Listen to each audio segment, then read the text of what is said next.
Friday. It's a green and gold Friday. Packers getting ready to take on the Lions on Sunday, Lambeau Field, Sunday night football. But before we get into anything else, some really good news coming out of Buffalo. And that is the fact that Damar Hamlin has indeed been taken off of the ventilator. The breathing tube has been taken out.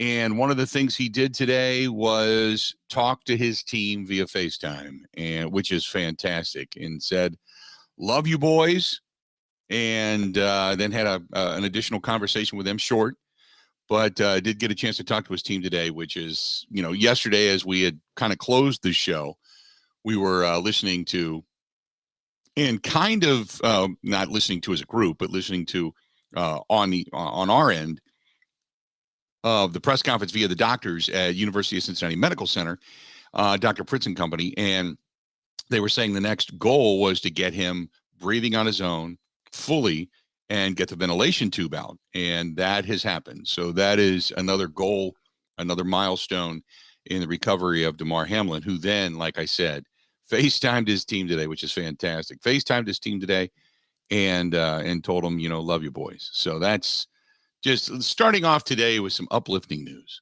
That's awesome. In the meantime, you got the Green Bay Packers getting ready for their day at Lambeau coming up on Sunday, as I had mentioned. Today was Alliteration Day on the Four Letter Network. Is this the last leap at Lambeau? So here we go. Here we go. And I thought, and Ryan Clark, who was so eloquent the other night on Monday Night Football, in talking after Damar Hamlin had gone down. Ryan Clark today, wearing a number 3 jersey on the set of ESPN, said he was like cracking up when they played Aaron Rodgers' answer and saying, "Here we go." And it's not just what we say. It's when you're asked the question, when you're asked the question, and Aaron Rodgers was the other day on Wednesday. When you're asked the question about, hey, have you thought about this? This could possibly be your last game at Lambeau Field as a Green Bay Packer.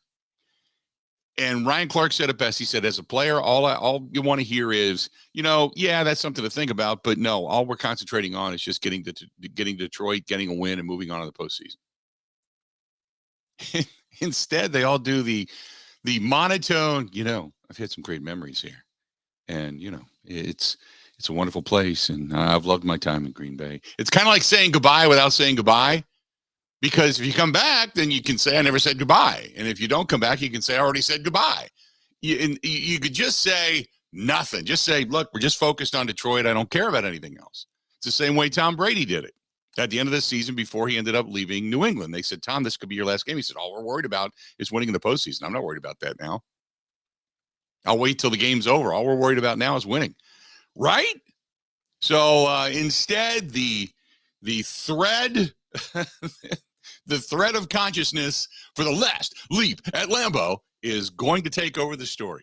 It's going to take over the storyline. It's not about, hey, guys, what are you going to do to win? What are the keys to beating the Detroit Lions coming up on Sunday night? Instead, it's all about, hey, Randall, do you think this is going to be the last time that you and Aaron play together? Hey, Christian, it's your first year in the league. This could be the first time and only time that you really play with Aaron Rodgers. What are your thoughts? David Bakhtiari, you signed that big contract. And if Aaron leaves, are you leaving too? Do you think you'll be out? Do you think a new regime's coming in? Do you think Jordan Love's going to stay? Now you got to answer all the questions. Shut up. So here we go. Here we go. Here we go. How you doing today, Ben Kenny? Oh, I'm good. Colin Morikawa lights the world up at the Century Tournament of Mostly Champions last night. Interesting leaderboard. It's a hot start. I'm excited for Sunday, though, I will say. Yeah, I'm excited for Sunday. I have to admit, last night we, and I had mentioned this, that we were going to go down to Calderon Club last night, and I did. We met my son and his wife and had a great dinner. Saw Tim Scott of our affiliate out in Milwaukee on the Big 920. Saw him out there. Him and his brother. It was kind of a family night, I guess, down at Calderon Club, enjoying fine Italian cuisine. But on the tube was golf. And I'm sitting at the bar before, because Kristen and I got there early, so we were having a couple of drinks. And I sat there at the bar and I'm watching golf and I said, you know who would love this? Ben would love this. You were part of my stream of consciousness then. Ben, I'm sorry to hear that. Ben would love this. Sitting here eating Italian food, having a beverage, raising a glass, and there is golf on the tube. Ha! On a cold night downtown Milwaukee. Nice. Good night last night.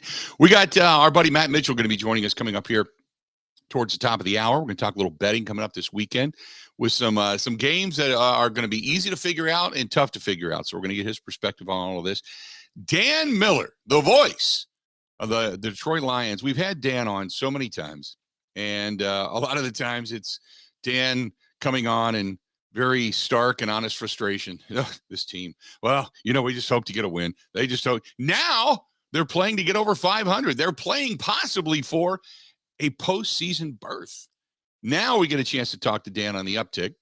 And in addition to that, we got our guy Mike Clemens joining us today. Tyler Dunn, who is from the East Coast originally, covers up in that Bills area, and also had a good chat and a good piece on golongtd.com regarding DeMar Hamlin. So we're going to talk with him coming up today as well. So we got a lot of good stuff. A lot of good stuff on the docket today on a Green and Gold Friday.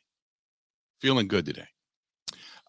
Jay says, I 100% agree with you. And Stephen A. Smith said exactly what people have been thinking about Aaron Rodgers. I have to admit, I didn't hear it. What did he say?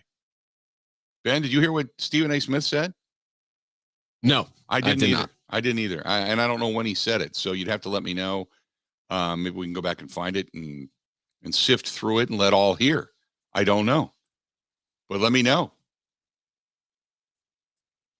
Let me know. I would love to hear what he had to say. If you're saying that you agree. It's not very often that people go, I agree with Stephen A. Smith, and he said what everybody was thinking. What was that? Complicated Fella said the same thing.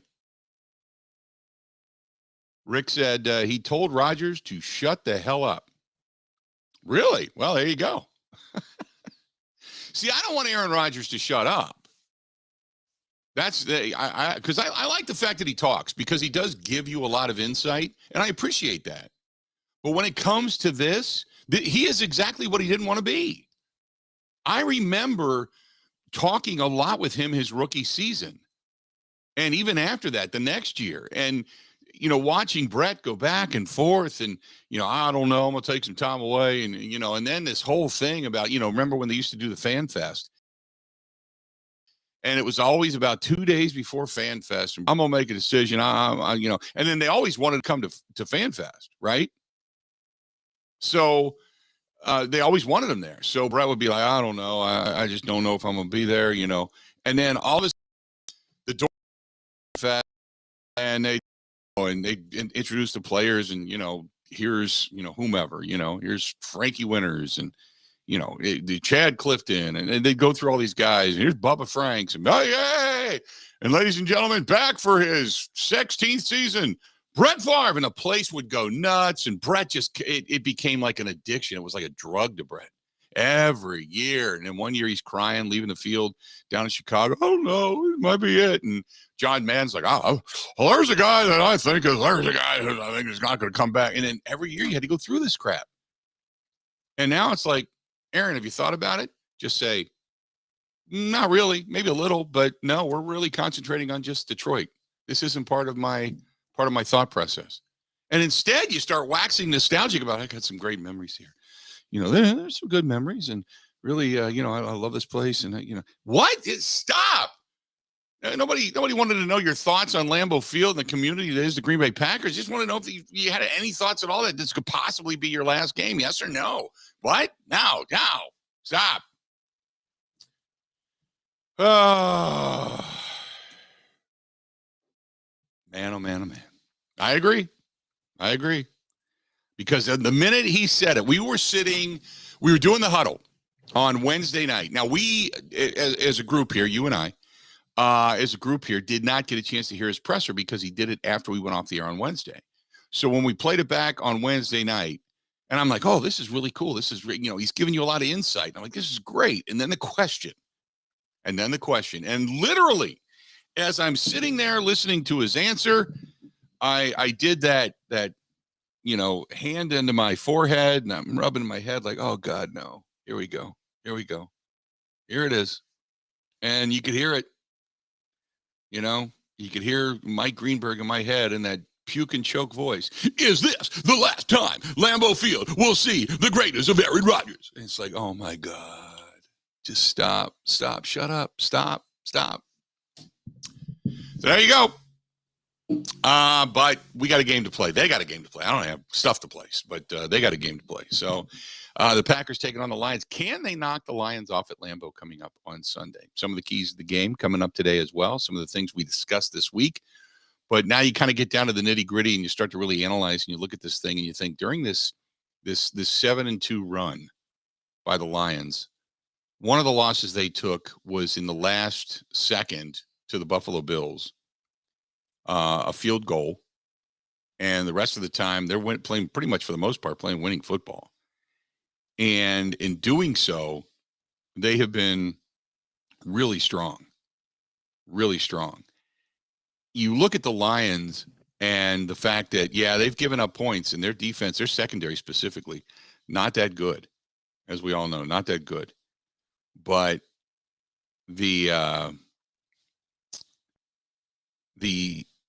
while the secondary has not been good, their offense has been really good. A really good scoring offense. Now, I know the Panthers got them when they went on the road down to take on Carolina just a couple of weeks ago, and it was kind of like, whoa, where'd that come from? Because they knocked off the Packers, and that started their winning streak. It was like beating the Packers allowed the Lions to wake up, because after that they beat the Bears. But then at the Meadowlands, now we all know that the Giants are kind of a paper champion, but they whooped their ass. They beat them up there, remember. They lost that heartbreaker because it was, I believe it was, correct me if I'm wrong, Ben, wasn't it on Thanksgiving when the Bills came back and kicked that field goal? Wasn't that the Thanksgiving game where Josh Allen was hugging guys on the sideline going, F yeah? Wasn't that the 28-25 game that was on Thanksgiving Day? With the Lions? Yes, it was. I thought it was, yeah. Yep. So that was a big game. Then they beat the hell out of the Jaguars. They beat them at home. They beat the Vikings at home. They beat the Jets on the road. And I thought the Jets would beat them. And put it this way, when you look at their numbers here, they put up 31 on the Bears, 31 on the Giants, lost 28-25 to the Bills, 40 on the Jaguars, 34 on the Vikings, 20 on the Jets, 23 on the Panthers. They lost that game 37-23. Then they came back last week and beat the hell out of the Bears 41-10. They're scoring points almost at will. And now they got the Packers coming up on Sunday night. So there's some keys to this game we're going to talk about when we come back. Stay tuned. This portion of the program brought to you by our good friends over there at Bud Light, the official beer sponsor of the Bill Michaels Sports Talk Network. You know where we're going to be coming up next Wednesday night. Mark it on your calendar, the Thirsty Duck in Sussex, right there by the railroad tracks. Thirsty Duck. Come on in, duck around with us, as they say, with a Bud Light. Come on by and say hello. It's all brought to you by our friends at Bud Light, the official beer sponsor of the Bill Michaels Sports Talk Network. More to come next. This is the Bill Michaels Show on the Wisconsin Sports Zone Radio Network. Even when the weather outside is frightful, your energy bill could be much more delightful. Hi, I'm Gina Della from Pella. Replacing drafty windows and doors can dramatically lower your energy costs. Pella Windows and Doors of Wisconsin offers some of the most energy-efficient windows in the industry, designed to keep the cold outside where it belongs. You'll help kick the January blues when you choose to book by the 31st for 0% interest up to 2029.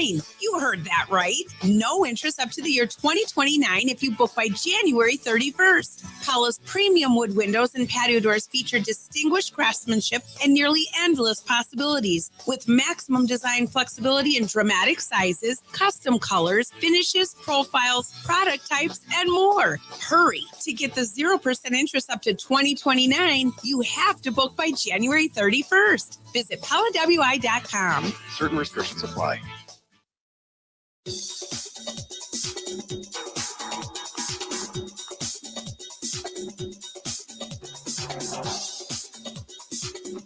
Bill Michaels will resume in 3 minutes.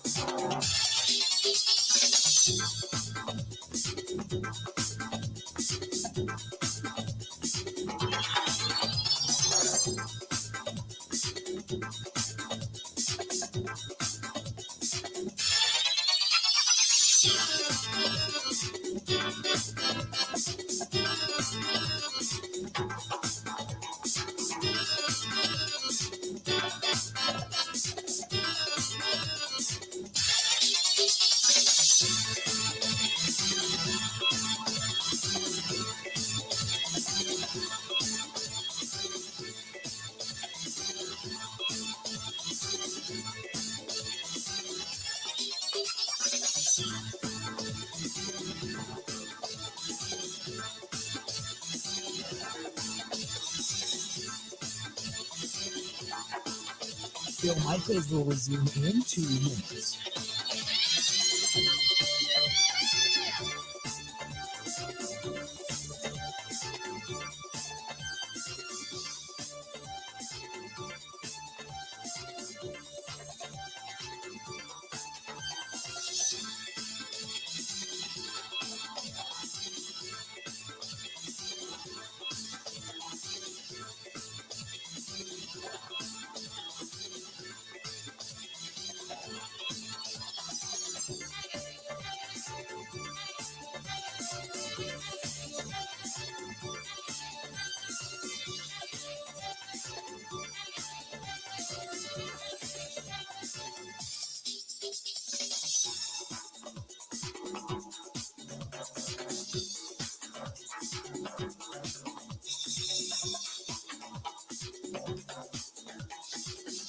Bill Michaels will resume in 1 minute.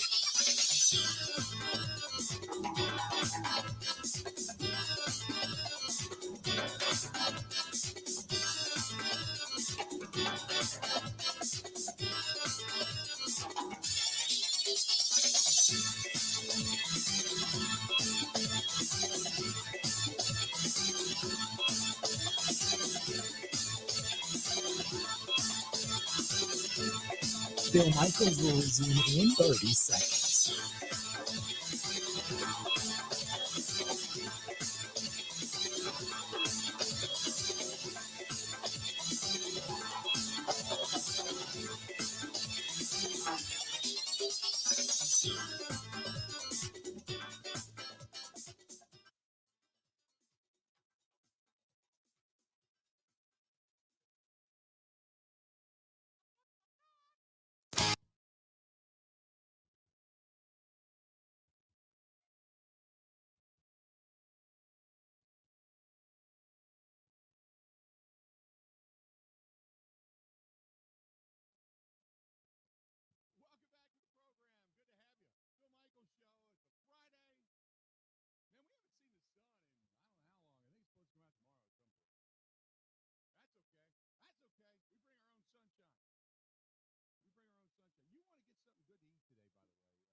Out in the Waukesha area, stop in and see my guy Joey over at Albanese's Roadhouse, as right there next to Menards, and good Italian food. But we usually head over there if we're going to do anything on like a Friday or Saturday, and I get that meatball, big meatball sub, big meatball hoagie. I love that thing, and do that and some fries and a couple of beverages and watch some sports or whatever. Or just grab an appetizer and antipasta, whatever. You're good to go. But good stuff over at Albanese's Roadhouse. And don't forget, even in the winter months, bocce ball. They have some bocce ball leagues. I'm not kidding. Nothing like taking a beer outside, watching that thing freeze over and play a little bocce ball. You know what I'm saying? Huh? There you go. That's our friends at Albanese's Roadhouse. Right on Blue Mountain Road next to Menards and across the street from Home Depot in Waukesha. 877-867-1670, 877-867-1670. Want to give us a shout? Do it. Would love to hear from you. 877-867-1670. This one is from Anthony, who says the key to the Packers getting the win is simple. Got to pressure Jared Goff, got to get a couple of turnovers, and you got to be able to run the football. Thanks for a great show. Have a great weekend. Anthony, you to me. I don't know if it's that simple, but you're pretty much down the same line of thinking that I am. I don't think you're going to be able to stop Detroit I don't think so, but I think you can slow them down. Jamal Williams has been a big part of that offense. And the fact, once they lost Hawkinson, you thought, oh boy, here you go. Beginning of the end, they're kind of going through the fire sale. And it didn't happen that way. They just ended up kind of coming together right after they knocked off the Packers. It was like they slayed the first dragon. Now let's go. And they've been good ever since. And they've been scoring ever since. And their defense has played better. Still not great by any stretch of the imagination, and they can be had, but you got to keep up with them. And I didn't think I'd say that by a Jared Goff-led offense, but it's been impressive, and he's been really, really good. And this is something that we've been screaming about for a while, but Jared Goff has basically done what we have complained about here, and that is take what the defense gives you. If you watch the games, the Lions have been so good. You watch Goff, and he just if it's the wide receiver, if the hot read isn't open, then he goes to the tight end, or he goes to Jamal or somebody out of the backfield, or he'll go to a slot receiver. It just wherever the open man is, he takes it, and he's got a little bit of scramble capability, not much, but I watched him move the sticks a couple of times, especially against Jacksonville. But beyond that, I mean, he's just doing what we scream about all the time, and getting a lot of praise for it. Just you don't have to be spectacular. Just don't turn it over and move the chains. That's it. And you're going to have success. That's what they're doing. And defensively speaking, they're kind of going by the same mantra that the Packers did for a while. And that's, if the Lions can get up early, then pin your ears back and come after them, which is, easy for every team for that matter. But they just do what's necessary, just enough. Now, they haven't played necessarily the toughest schedule in the world, but they're still playing winning football. They beat, a good Vikings team at Ford Field. That Jets defensive front, we all know. We watched them beat up on the Green Bay Packers offensive line, and they still beat the Jets, and they held the Jets to 17. Now, granted, that was before White came back, but nevertheless, so that's a pretty good football team. And now where the Jaguars are playing for them to try to put themselves into position to go to the postseason here, and to beat the Jaguars 40-14 and hold that offense minimally, that's impressive. That's impressive. The Giants win in the Meadowlands, that was impressive. So they're not the pushover they once were. I'll tell you that right now. 877-867-1670. Find us again, 877-867-1670. What do we got here? Rick. Rick says, don't forget Jamal Williams, 5 yards away from 1,000 yards. He's had a hell of a year this year. Jared says, shout out to Barb from Green Bay. Hello. Hi, Barb from Green Bay. Dennis is to continue to let Rich Bisaccia have the special teams to stay aggressive, and continue to let Jerry Gray be heavily involved in play calling and in game adjustments with Joe Barry. And for LaFleur himself to improve in the red zone in the offense. Hint, put Rodgers under center with a two-back set to the defense can't focus on just one back, get her done. I don't know what how much Jerry Gray and company are involved in the adjustments. It's funny because when things suck, it's Joe Barry, but when things get better, it's Jerry Gray being an inspirational leader and also being the guy that's now being in on the adjustments. You can't pick and choose when to hate and when to love. You know what I mean? I think what you got to do is say, look, the defense, for whatever reason, has begun to buy in. Joe Barry has been a better tactician here in the latter portion of the season.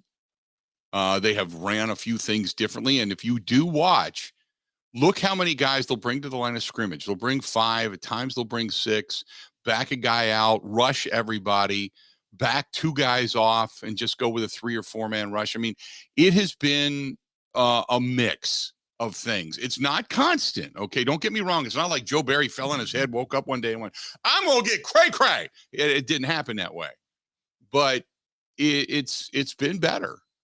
And I also think when you have guys that understand, just do your job. You just do your job, and as a whole, we're going to be better. I think guys buying in like that now, whether or not Darnell Savage continues to play that way, we'll wait and see. But it seemed to pay off for him in the last contest, remember. So let's see if that stays and this defense continues to play. If this defense holds, what would be a successful night at Lambeau Field for the Packers, defensively speaking? I think we could talk about it in terms of points, and I would say somewhere around 21 to 20, and anything below that, obviously, in the teens is a big win. But if they do give up higher than that, but they create a couple takeaways, I think you could factor that in too. Mm-hmm. Yeah, I mean, if the Packers defense gets a couple takeaways, I think the Packers win the game. But yeah, if you hold this Lions defense to 24 or less, or Lions offense to 24 or less, that's not a bad day at the office. If you hold them under 20, that's a really good day. And if you hold them under 20 and you lose, then shame on the offense and shame on Matt LaFleur. But if you lose this game, say 35-27, then you're right back to everybody wants to fire Joe Barry. For sure. Ryan says, I think the Lions are going to be more dangerous if Seattle wins. They're going to be doing everything to knock the Packers out, hoping the Rams win so they can't play risky. No, here's the thing, Ryan. I think it's just the opposite. I think that, don't get me wrong, I think the Lions are dangerous either way. Because the Lions are going to be playing for something if Seattle loses. So 100%. But I think either way, this is going to be a tough game. On one hand, if the Lions are not only playing to be above 500, but to be in the postseason, it's an all-out battle. You know, they'll do anything and everything they can to try to get in. But you don't want to. Dan Campbell, no head coach, but Dan Campbell does not want to be the guy that takes a dumb risk. And it fails, and it costs you the postseason. It's one thing if you just win the game playing to win the game. It's another thing if you play risky and somewhat stupid and you lose the game because of a decision that the coach makes. Because the coach is there to put you in the best possible position to be successful. So if, say, he goes for it on his own 30 and they don't convert and the Packers get a touchdown, and the next thing you know, it all of a sudden gets away from it could be a bad move, a bad decision. Whereas if they don't have anything to play for, then he could be kicking onside kicks. He could be going for it on his own 20. He could be fake punting. I mean, all this different stuff, just because they have nothing to lose. They're just simply playing to knock the Packers out and simply to try to get over 500 for the first time in a long time. Whereas they don't want to lose on a stupid decision their postseason chances. I think it would be this is a dangerous game either way. A dangerous game either way. 877-867-1670 coming up here in about 20 minutes. We're going to get a little betting advice. Old boy Uncle Mitch, our buddy Matt Mitchell from the Action Network, he's going to be joining us. We're going to talk with Tyler Dunn at Go Long TD today. GoLongTD.com. He is going to join us. The voice of the Detroit Lions. Dan Miller is going to be here today as well, and Mike Clemens wraps up our final hour as always. Stay tuned. We got a whole lot more of the Bill Michaels Show. It's coming up right after this. Covering Wisconsin sports like a blanket. This is the Bill Michaels Show on the Wisconsin Sports Zone Radio Network.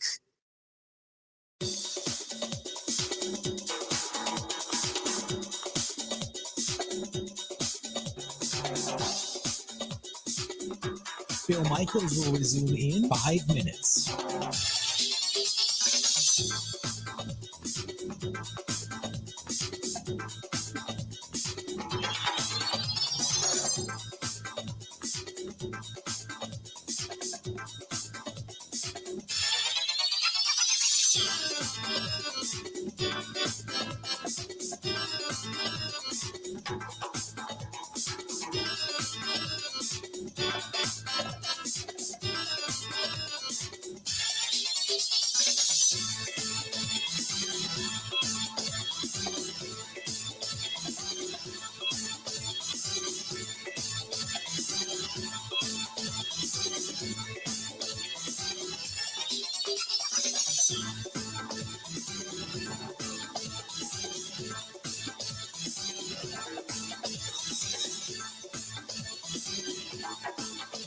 Bill Michaels will resume in 4 minutes.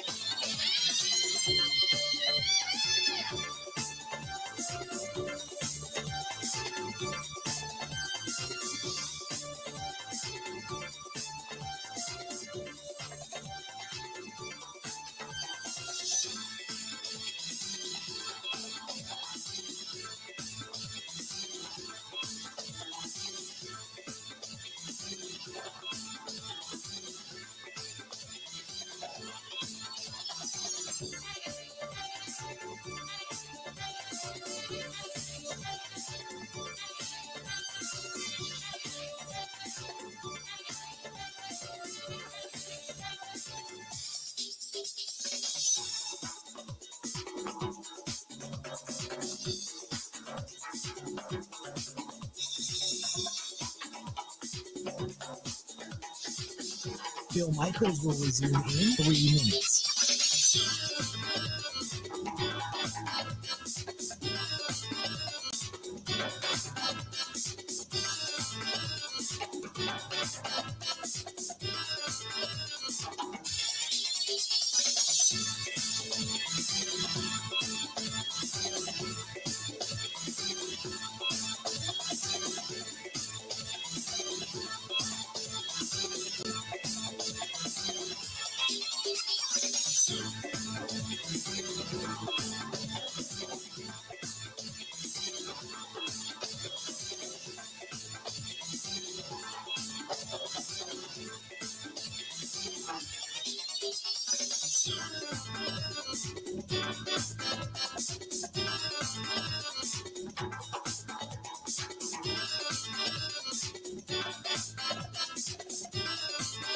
Bill Michaels will resume in 2 minutes.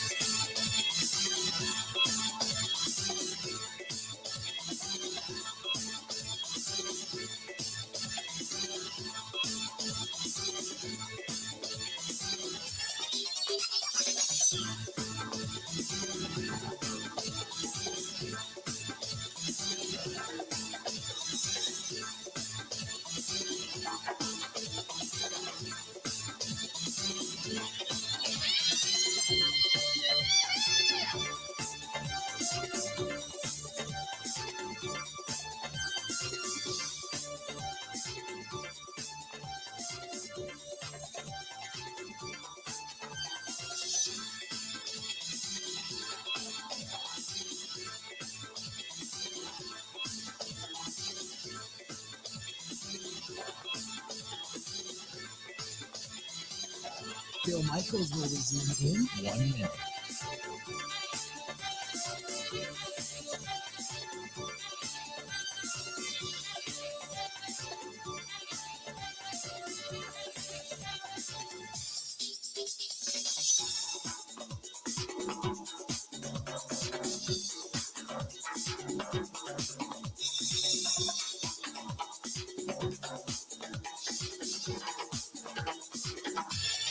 Bill Michaels will resume in 30 seconds.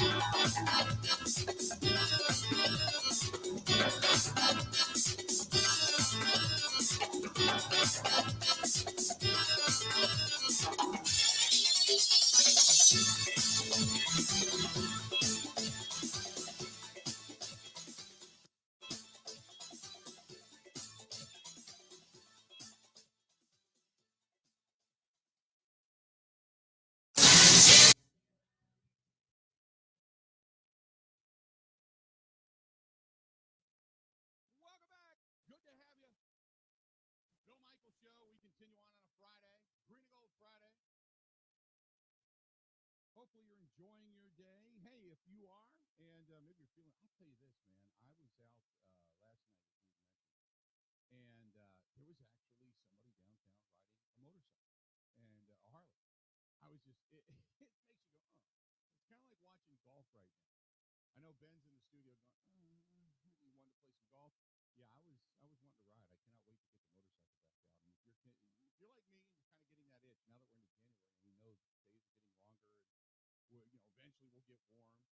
Go to Wisconsin Harley Davidson, wishd.com. That is wishd.com, right there on Highway 67 in the Common Walk, just south of 94, right behind the Doc Country Stadium. And not only do they have a massive selection of bikes, but they've also got the motor clothes, the latest, the newest, the coolest in motor clothes. They have a giant clearance room in the back, and they have the parts and accessories department, terrific service department, but just all kinds of a massive showroom with all the different Harley shots and stuff too. So there's a couple things I'm picking up for the yard this year too. But check out Wisconsin Harley Davidson, wishd.com. And I know people travel from all over for certain things. So, make sure you check out Wisconsin Harley Davidson. And if you don't see it on the website, call them. Call them. Go to wishd.com, but give them a call. Highway 67 in the town. Ben, I got an announcement here. Uh-oh. Yeah, I got an announcement. If by chance, which you believe the Packers are going to win on Sunday? Yes, I do. Quite easily. Which would mean that we would then send most likely our guy Mike Clemens. He'll either be off to San Francisco or off to Minneapolis. And if they were in Minneapolis, we'd probably do the show there normally. But we're going to do a watch party. Yes! We're going to do a watch party. So we are going to do a watch party for if the Packers win. We're going to do a watch party. And compliments. I just got off I literally during the break, I'm on the phone with our guys from Bud Light. Our friends at Bud Light can do a watch party, going to do a bunch of giveaway stuff and everything. And we're going to do a watch party. And we kind of know where we're going to be. I can't reveal it yet. Maybe later today we will. But it's a new place that just opened, and they were asking us to come out. So in conjunction with our friends at Bud Light, we said, yeah, we'd be happy to do that. So they're just kind of crossing the T's and dotting the I's right now. But we're going to do a watch party for a Packers postgame or a Packers postseason game. Looking forward to that. Been a while since we've done one. Would that be something now? Now, would Connor be in studio? Is that something you'd come and join us on? Or are you going to sit at home and, wear loose fitting shorts and call it a day? I think so. We'll see. It depends where. Okay. Well, I believe it's going to be in Grafton, which is just north of Milwaukee. It's about 35 minutes from my house. So if it's during the day, you could come and go back home. But if it's like at night, you could even stay here if you wanted to, or somewhere close by. I say we bring Ebo and Nelson. Try to get them out of the small confines that is Madison. They don't venture out too much. That'll end well. I think we could do it.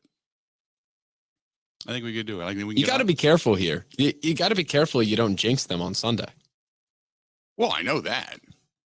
I just by picking them, I would jinx them. That's why I didn't pick them. That's why I didn't want to do the bet. Our betting line thing. I picked them on Wednesday night reluctantly. I said it's kind of a coin flip for me. But there you go. So we're going to do a watch party. Hint, hint. I'm just kind of letting that sit for. Hey, letting that see that the NCAA is investigating Jim Harbaugh. I did. How about that? Huh? What a funny coincidence. I know that he's now considering heading off to the professional ranks again. Yeah, Jim Harbaugh. I'll put the program on suspension. Whatever. I'm leaving. See ya. Yeah. So the program also being investigated for 4 level 2 violations, which are generally considered minor, but they've got a level 1 violation. I don't know what that is. Do you know what the level 1 violation is? I believe it is not cooperating with investigators. I think that's all that is he was not going to cooperate. And he seems like that guy. Like, don't ask me questions. I don't want to talk to you. He seems like that. He's just that angry, like he's wearing sandpaper underwear and he's really chafed kind of jag. So he just seems like that. But the level 1 allegation is that Harbaugh misled the NCAA investigation when confronted with questions about the level 2 allegations. So it's kind of, remember when Bruce Pearl did that? Bruce Pearl, where was it, at Tennessee, I think? When Bruce Pearl had recruits at his house for barbecues, which is a violation. And then when he was asked about it, he said no. Was it at Auburn when that happened? It was Auburn. What got him booted out of Tennessee? I don't know. Probably being Bruce Pearl. But he ended up saying, no, I didn't do it. No, they weren't there. And then one of the recruits had actually posted a picture on Facebook or Instagram. And there he is at Bruce Pearl's house, and they're all eating in the background partying. And they're like, no, Bruce, you lied to us. And that got him busted. So same thing is, that he is misleading an investigation. And they're talking about, what was it, the COVID restrictions or something like that? that you couldn't do so many things with coaches and players and meetings, and you're not allowed to meet recruits. And so, I mean, there was all these different restrictions put in place during the COVID period. And I guess he either lied about it or didn't talk about it, or it's sometimes what you don't say that can get you into trouble as much as what you do say, because it's not completely coming clean. So the NCAA is saying, yeah, you're in trouble. The school could stand behind Harbaugh, and they could do that. The allegations and the uncertainty around this could explain some of his interest in the NFL jobs between Carolina and Denver. But he said in a statement, as I said in December, while no one knows what the future holds, I expect that I will enthusiastically be coaching Michigan in 2023. In other words, I don't know what's going on here, but I expect to be back, but we're going to nod. You better start the plane. So there you go. 877-867-1670, 877-867-1670. If you choose to find us, that's the way, if you want to give us a call. Matt Mitchell of the Action Network is going to be joining us coming up next, so stay tuned for that. Talk a little betting. Don't forget, Tyler Dunn's going to be here today from golongtd.com. We want to talk about your keys to the Green Bay Packers getting a win, putting themselves in the postseason, coming up on Sunday night. I want to know what your thoughts are on all of this coming up in the next hour. Tyler Dunn. We got Dan Miller, the play-by-play voice of the Detroit Lions today. Mike Clemens is going to take us out in the final hour. Oh, what a day on tap we have. Stay tuned. More of the Bill Michaels Show next. Covering Wisconsin sports like a blanket.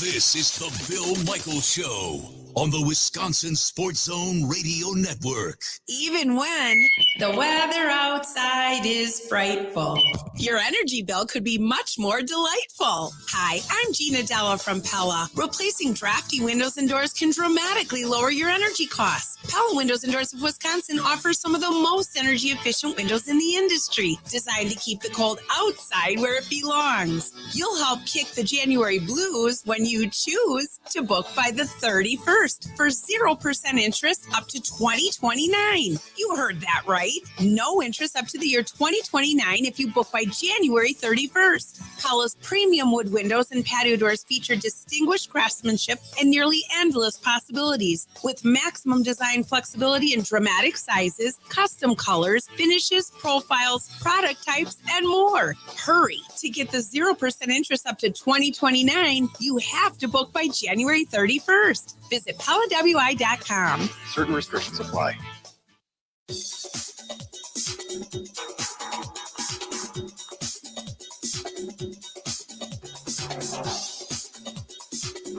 Bill Michaels will resume in 3 minutes.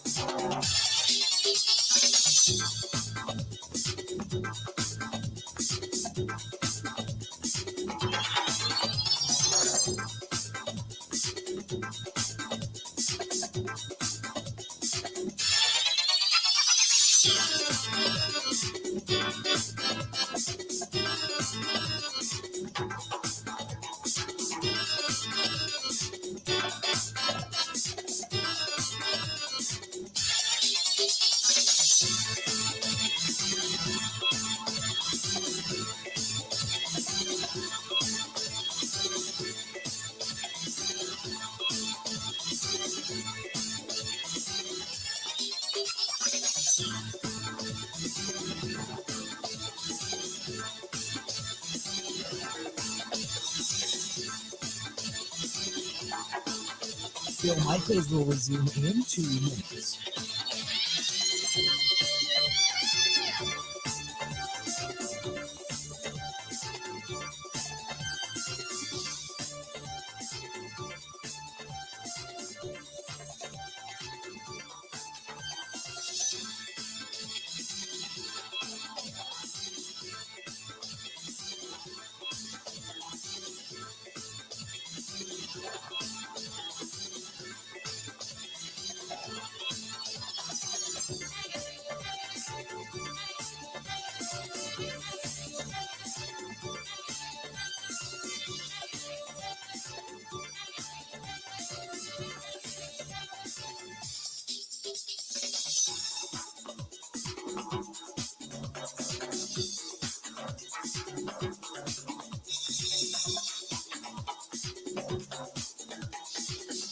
Bill Michaels will resume in 1 minute.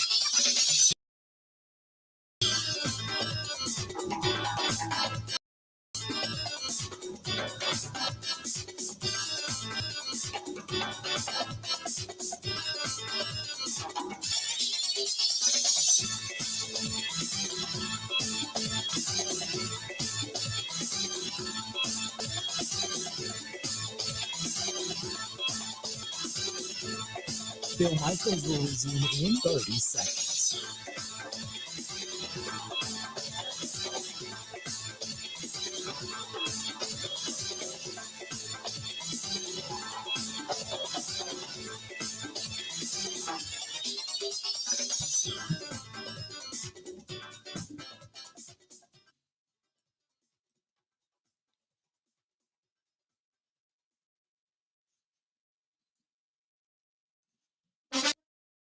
Now, in Green Bay, here's Mike Clemens. It's the Packers and the Lions. Sunday night on NBC. Kickoff at 7:20. The forecast for Lambeau Field, mostly clear skies. Temperature around 28 degrees. The mission is simple. If the Packers win, they're in the playoffs. What is the Packers defensive coordinator Joe Barry made his number one priority? Defensive back Rasul Douglas. We're getting turnovers. Just getting after the quarterback, being locked in. I think Joe B has done a good job with the game plan, how we attack the week on practice and everything. So, former Packers running back Jamal Williams is in his second season with the Lions. Williams is just 6 yards away from breaking the 1,000-yard mark. I'll be grateful for it just because it's been a long time coming. But, 6 years and finally get 1,000 is a great accomplishment. But I know that just a stepping stone for me, and I got more to go. I'd be happy just getting 1,000 no matter who we play. But it's more important about us just getting the dub, and that's really what I want from us is just to go out there to Lambeau and get a dub. Williams is also just one touchdown away this season from tying a Lions team record set by Hall of Famer Barry Sanders. Packers quarterback Aaron Rodgers. He's incredible. He is incredible. He's got to be one of the biggest bargains in the league at what he signed for. Because, again, Jamal is so much more than just production on the field. And the production, like we've seen this year, is fantastic. But he's such a great locker room guy. He's a great leader, motivator, works his ass off. In the off seasons and in season. And he celebrates his teammates. I can't say enough good things about Jamal. That's Aaron Rodgers. In Green Bay, I'm Mike Clemens on the Bill Michaels Show.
$77.33. That's the Water Doctors. They're in Waukesha, but they can get you in touch with any rep, any dealer, all throughout the great state of Wisconsin for the Connecticut water softening system. There isn't anything better. And yes, people ask me all the time, well, I'm on a well.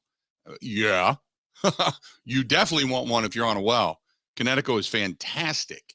And they can help you out in so many different ways. 262-549-7733. Get a hold of our friends at the Water Doctors. All right, time to bring him in now. Our buddy Matt Mitchell of the Action Network joining us. Old boy Uncle Mitch over on the hotline. Mitch, how you been, buddy? I'm doing great, Bill. Always a pleasure to talk to you. Well, we've got big games. We've got some meaningless games, but for the most part, there's a lot of eyes on the NFL this weekend for so many different reasons. First of all, the games that really don't have a lot of matter to them, or teams that are playing teams that need jockeying in the postseason, but yet those teams are out, so to speak. How much does a team really not having much to play for affect the betting line?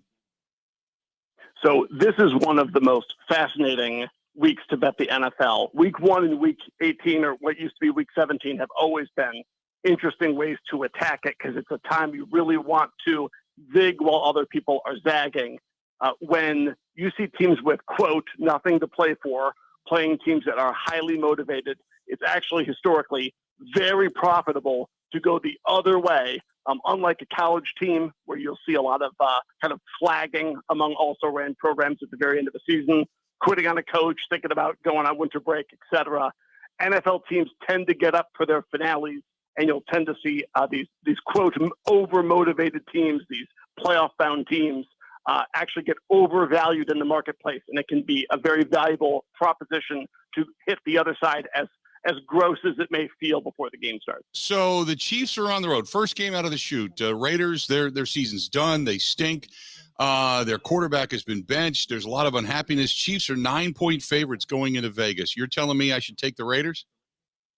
Absolutely. I am certainly telling you that.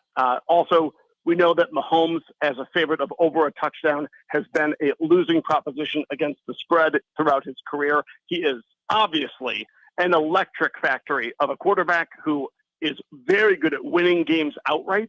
I certainly expect the Chiefs to win the game on the field, but getting to cover these numbers, a double-digit win like this, often feels like a bridge too far for him. And this is a perfect example of a team with basically nothing to play for in Las Vegas, and a team that is, as motivated as any team right now, trying to, a win, and they lock up the number one seed and a bye week in the Chiefs. The smart money is actually on Las Vegas in this one, and it certainly wouldn't surprise me to see yet another, late game heroic 3 or 7 point win by the Chiefs. Then you got the Bears. Their season's over. 3 wins. They're ending in a horrific losing streak, something that's never been done in their franchise history. The Vikings, who got beat and kind of humiliated last weekend at Lambeau. Vikings going in there, 8-point favorites over the Bears. Am I taking the Bears? Yeah, this one. I mean, yuck. This will also be a game where if the Texans lose, I believe they have locked up the number one spot. The Texans are also coached by Lovie Smith, the only coach to more or less have a confirmed last week of the season thrown game situation back in the past. I am very interested to see what happens here. It's a gross game only a gambler or a Vikings fan could love.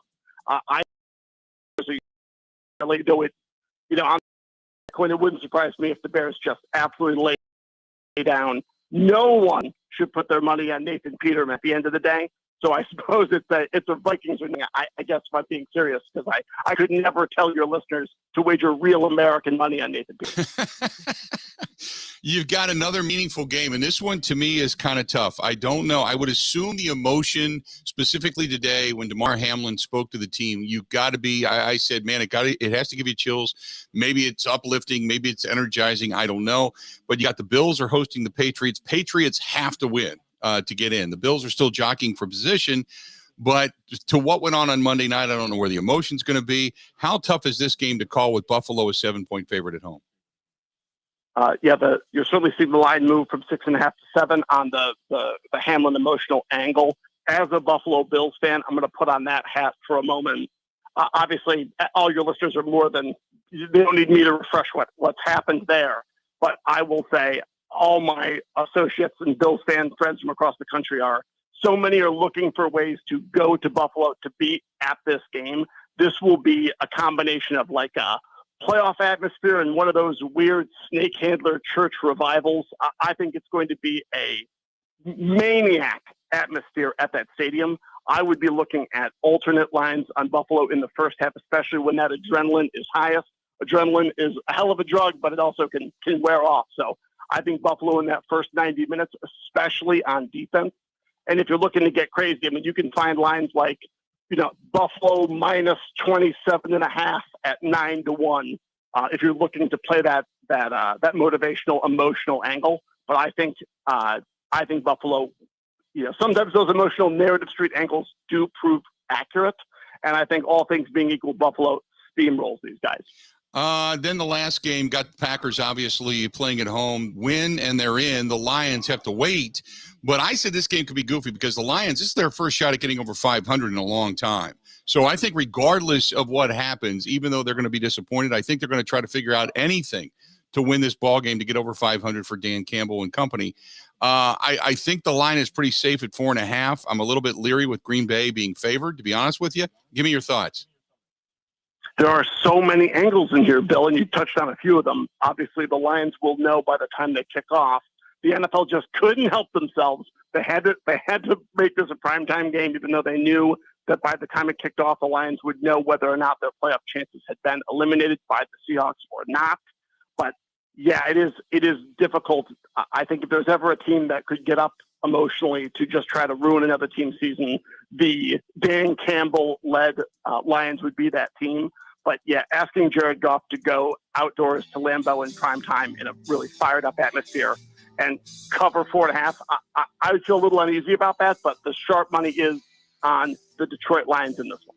Good stuff as always, man. We appreciate it. I know they can find you over on Twitter as well, but we'll look forward to talking to you again as the postseason begins to heat up, pal. Thanks a lot, Bill. Appreciate it, bud. There you go. He is brought to you by Potawatomi Hotel Casino. Go to paysbig.com. That's paysbig.com. Our friends at Potawatomi. I might even go to Potawatomi tonight. I have nothing going on. Might head down there tonight. Just hang out a little bit. Sit in that 360 lounge down there. Have a beverage. Watch whatever's on the tube tonight. Just enjoy a little music. Might not be a bad way to go. I don't want to go down and lose a whole lot of money, but might not be a bad way to go. Paysbig.com. That is paysbig.com. Stay tuned. A whole lot more of the Bill Michaels Show. It's coming up. It's coming up next.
Good day. Welcome.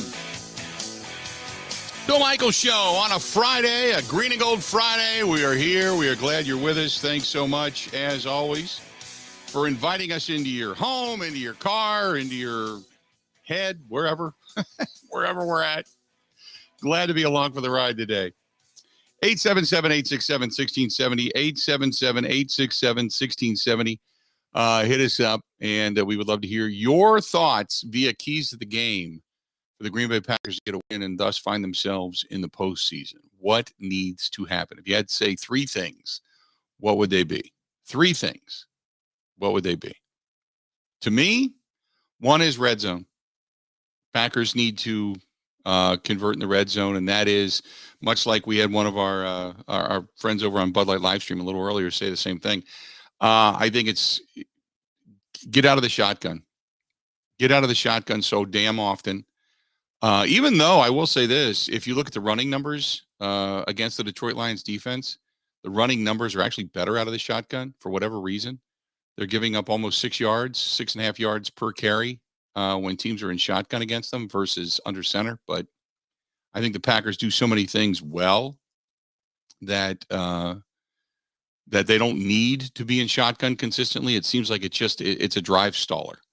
And I just want to see a little bit more creativity out of Matt LaFleur in that offense. So that's, to me, number one. Number two is I think I'm not going to say do what you did against Minnesota because I don't think you can just rely on that many turnovers. But do what you did kind of in the sense of stay at home, do your job. Don't get a lot of freelancing. Don't give up a lot of big plays. But the big thing is stay aggressive. Joe Barry called a more aggressive style of defense, and I like that. I'd rather, and I've said this 1,000 times, I'd rather go down swinging than play back and die death by 1,000 cuts. Because Jared Goff is the ultimate of, oh, you want to give me 7 yards? I'll take it. You want to give me 4 more? I'll take it. First down. Oh, you want to give me 9? I'll take it. Second down and 1. Oh, Jamal Williams, here you go. Go plow through for 3-4 yards. There you go. Okay. We got you over 1,000 yards. There you go. They're the ultimate, and we'll take what you give us. So you got to get near the line of scrimmage. And well, I really like the fact that Jair was up on Justin Jefferson and hitting him at the line of scrimmage, even if just for a second, just to disrupt him. He had no fear. Justin Jefferson's one of the best wide receivers in the league. So why not? St. Brown is good, but he's not great. Get at the line of scrimmage and move him. Give your defense an extra second or two to get to Jared Goff. You can cause him to throw a pick or two. But he's been extremely stingy with the football. So you can't just rely on turnovers. We know Kirk Cousins. He'll throw you some. There's no doubt about that. Jared Goff's not that guy this year. He hasn't just turned it over at will. So I think that's another one. I think number 3 is if I'm, Matt LaFleur looking at Aaron Rodgers, I'm saying involve everybody. And, Jared Goff's taking checkdowns. Jared Goff is moving the sticks. Jared Goff is taking the ball and moving it up and down the field to one of the better scoring offenses in the league. Get with everybody. Hit Tanyan across the middle. Hit Jones on a quick out. You can go deep to Christian Watson, Romeo Doubs, whatever, but involve everybody. I would much rather see Aaron Rodgers throw for 250 yards. He's not throwing for 300. But I would rather see him throw for 250 yards and do it spreading the ball around to 7 or 8 different receivers on a consistent basis rather than just making it, Watson, and stop with the 3rd and 2 going 40 yards downfield. Unless he's got 4 strides on the guy, just stop with that. Just take what they give you. Live to fight another day. I'd rather have 3 more cracks at 40 yards downfield than 1 shot at it that falls incomplete and then you're sitting on the bench. Tom says we need Keyshawn Nixon to continue to shorten the playing field for the offense. I agree with that. I'm not going to count on that. I think anything he gives you at this point is gravy. So I'll take it. But Keyshawn Nixon has certainly been a key contributor offensively in the fact that he's been able to flip field position without a doubt. Let's see here. This one is from Leslie. Leslie says, I think one of the keys is having Bakhtiari back. He's healthy. The offensive line has been solid. Zach Tom has looked really good. Your thoughts? Zach Tom, to have a guy, the ability to come up with offensive linemen has been strong, hasn't it? I mean, for some of the things that, we have talked about with Brian Gutekunst and some of his choices, the ability to find offensive linemen has been strong, right? He has played. He has chosen players extremely well. You look at a guy like Zach Tom this year, you go back, a couple of years ago when he was picking up John Runyon, grabbed him. Obviously, Elton Jenkins grabbed him. You know, I mean, he's kind of rebuilt that offensive line. And now you got a guy like TJ Slayton who's playing pretty good in the trenches. So nothing, because I'm a big believer that you win in the trenches. But you look at that, you look at, now you got Devontae Wyatt to start playing pretty good in the trenches. I mean, he's been pretty good when it comes to drafting guys in the trenches. You would have liked to have seen Sean Ryan, your third round draft choice, get more opportunity without, getting suspended because of the PED stuff. But that's neither here nor there. But Zach Tom, your fourth round draft choice, he's turned out really, really well. So, and you talk about a versatile guy coming out of Wake Forest, holy mackerel. So solid choice there. And the offensive line, I agree with you, has been much, much, much better. That was an area that in the beginning of the season was sketchy. And it is solidified ever since. And when and I know, we talk about the $6 million you're going to save if you get rid of David Bakhtiari, but I thought there was a little bit of a foreshadowing there in regards to Brian Gutekunst when he did that press conference during the bye week, when he was asked specifically about Bakhtiari, and he said, yeah, there's some money to be saved there, but you also have to remember really good left tackles in the National Football League are tough to find. And when you've got, and David, when he has played, he's played like he hasn't missed a beat. He's still playing at an extremely high level. And when he is not there is when he's extremely noticeable.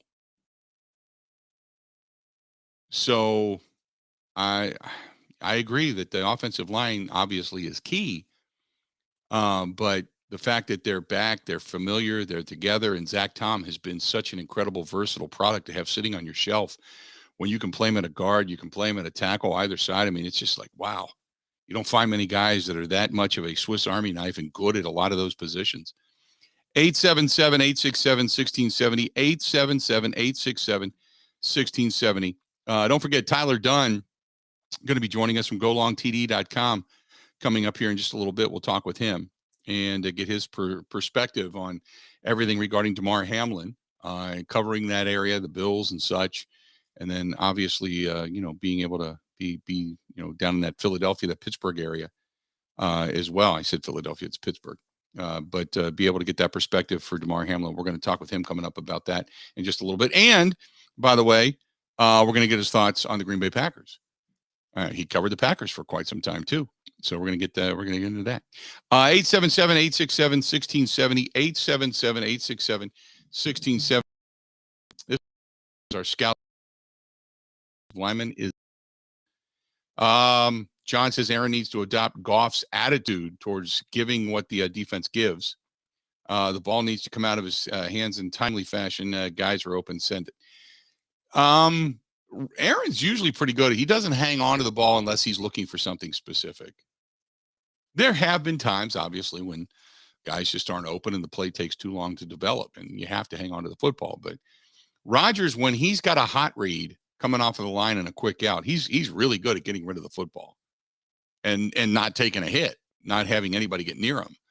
But there are times when he does like a read. He likes a specific route. He will lock on a guy and wait for that route to develop, or wait for that guy to go open, or wait for that guy to be on that, that mental connect to say, okay, this isn't working, but I'm going here. And there are times where he'll hang on to it. But he's usually pretty good at avoiding a direct hit. He's usually pretty good at not taking the big sack and getting rid of the football. So I'll give him that.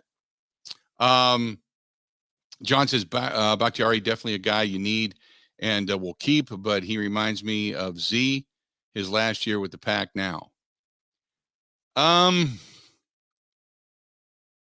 but I don't know what went on behind closed doors regarding Zadarius Smith versus David Bakhtiari.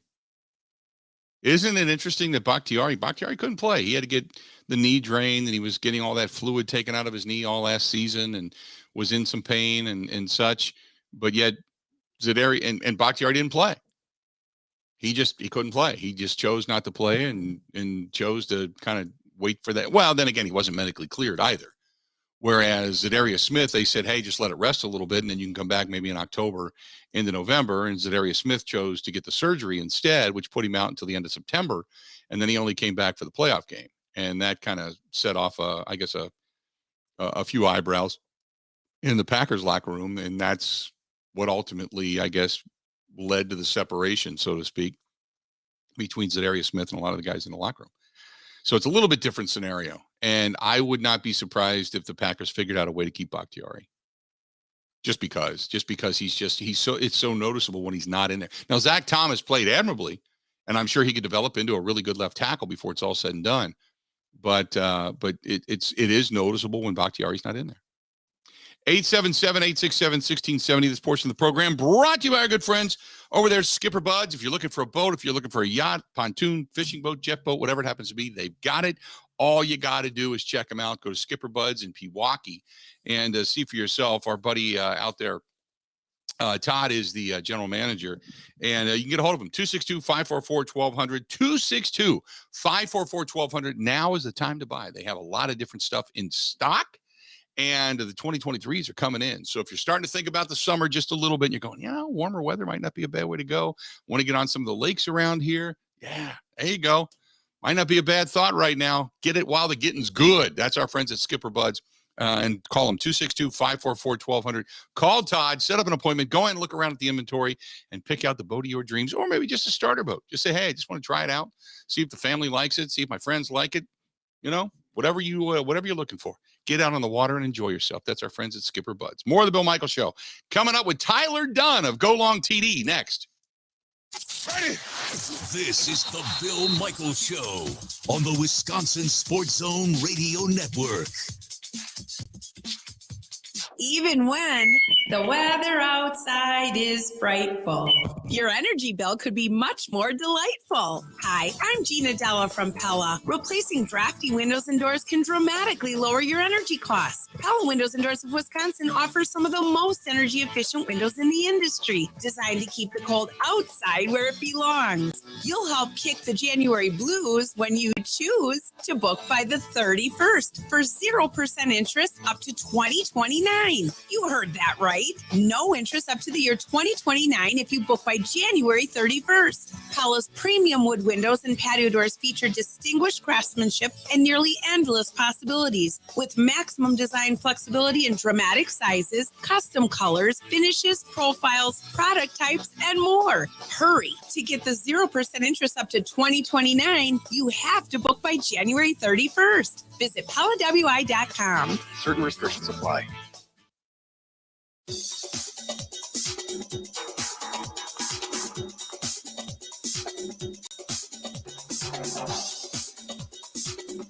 Bill Michaels will resume in 3 minutes.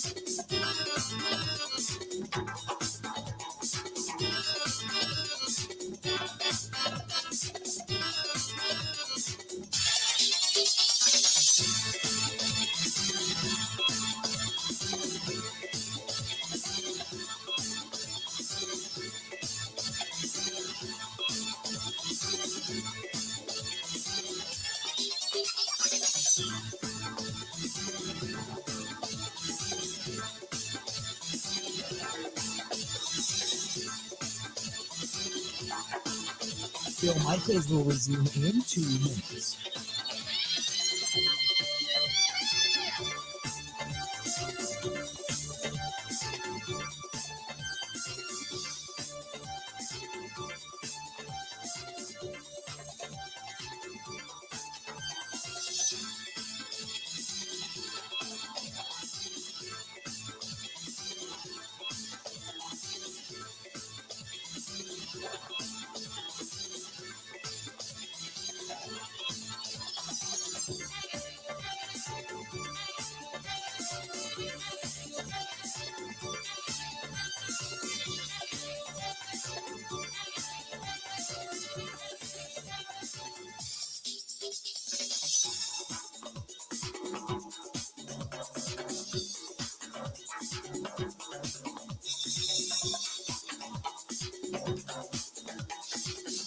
Bill Michaels will resume in 1 minute.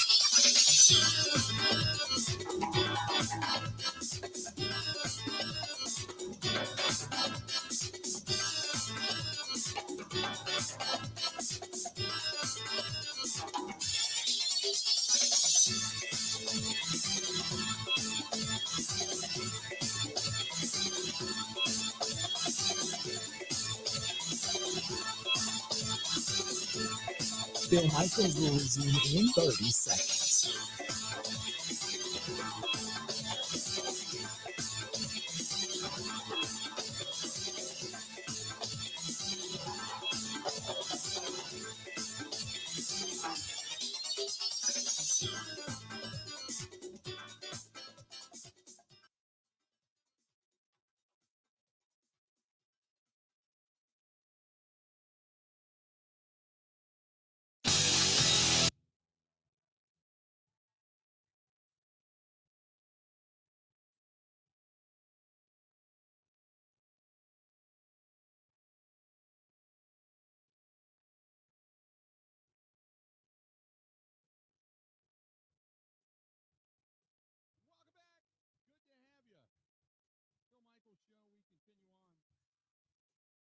Welcome back. Good to have you. Bill Michaels Show. We continue on. 877-867-1670. You want to find us. Hey, don't forget about our friends at Boondocks Barbecue Burgers and Brews. And Boondocks, they have all kinds of good stuff tonight. They have got some entertainment this weekend as well. So check out Boondocks and our friends over there.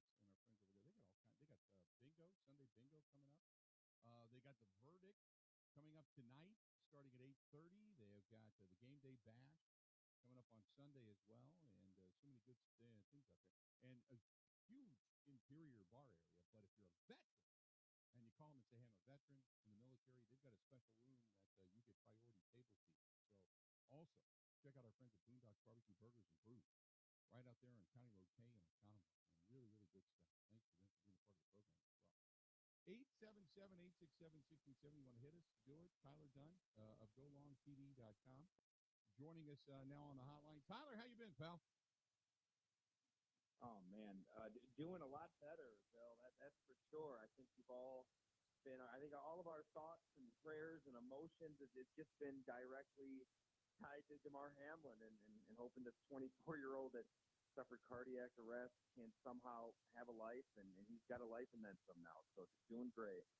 So let's start there first and foremost. What do you think? And I don't even try to get inside the head of a player at this point. I think we all think what our own reaction would be. What do you think the players? Because the players today, Lamar Hamlin spoke to the players and said, "Love you, boys." And I said yesterday when you were hearing that press conference with the doctors, man, you got to be energized and ready to run through a wall over that good news. What do you think it's going to be like in Buffalo on Sunday? I have no clue. I wish I could tell you exactly what the energy will be like at Highmark Stadium, but it's going to be special. They're going to all have that number 3 patch on the jersey. They're going to outline the 3 in blue. They announced that they're going to do some stuff with his family, some type of tribute. It's going to be something we've never really seen before. And the atmosphere at Orchard Park, New York, typically is crazy, right? Everybody sees people lighting themselves on fire and jumping through tables, but this is unlike all that. This is something real. Everybody has just been thinking of this player every second of every day, and we all saw his life saved on a football field. Kenny Kellington, the assistant trainer, I'd imagine they would do something for him.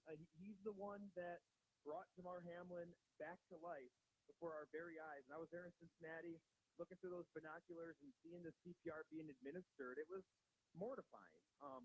So to get to the other side of that, all along, the team, their entire, I guess, their thoughts have been directly tied to the health of Damar Hamlin. If he was able to inch closer and closer toward being himself, they were going to be able to inch closer and closer to being able to play a football game. And for him to flex his muscles on a Zoom call today, I think they're all ready to run through a brick wall.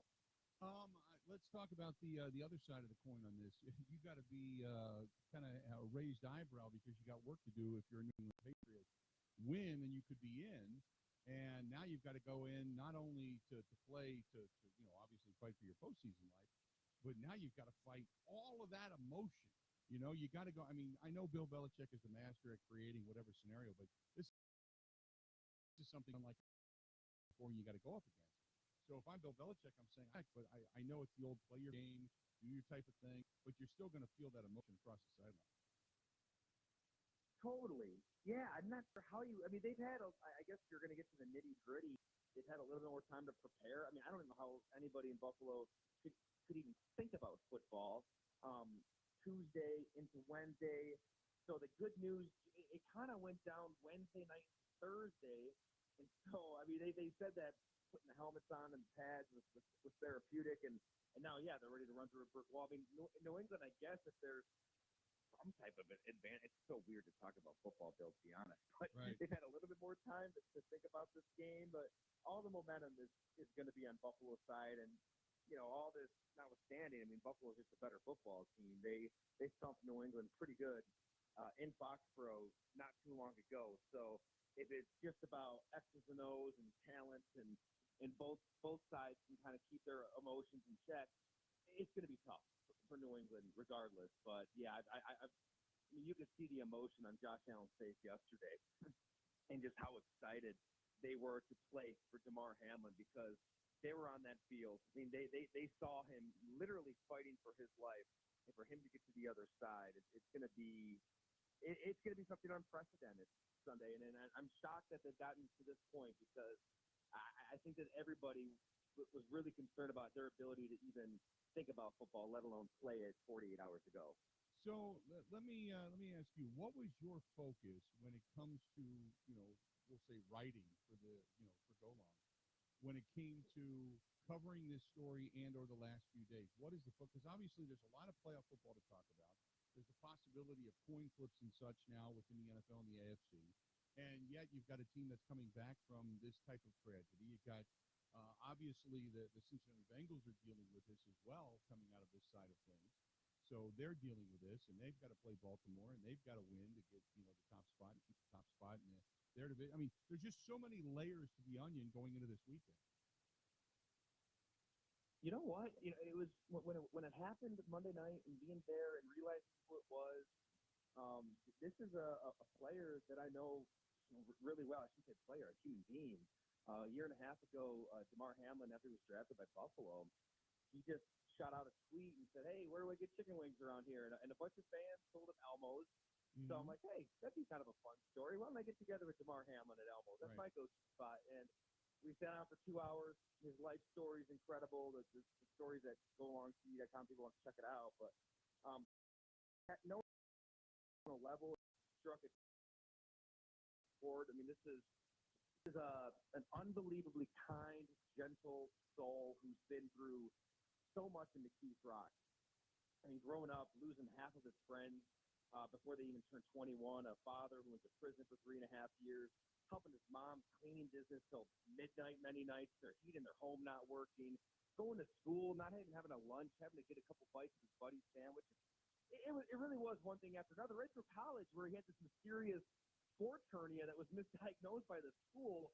So, I guess the kind of roundabout way to answer your question, I think we're all left in the media and fans, everybody. How do we reconcile supporting and watching and writing about this sport that nearly killed a person on the field, a 24-year-old kid on the field?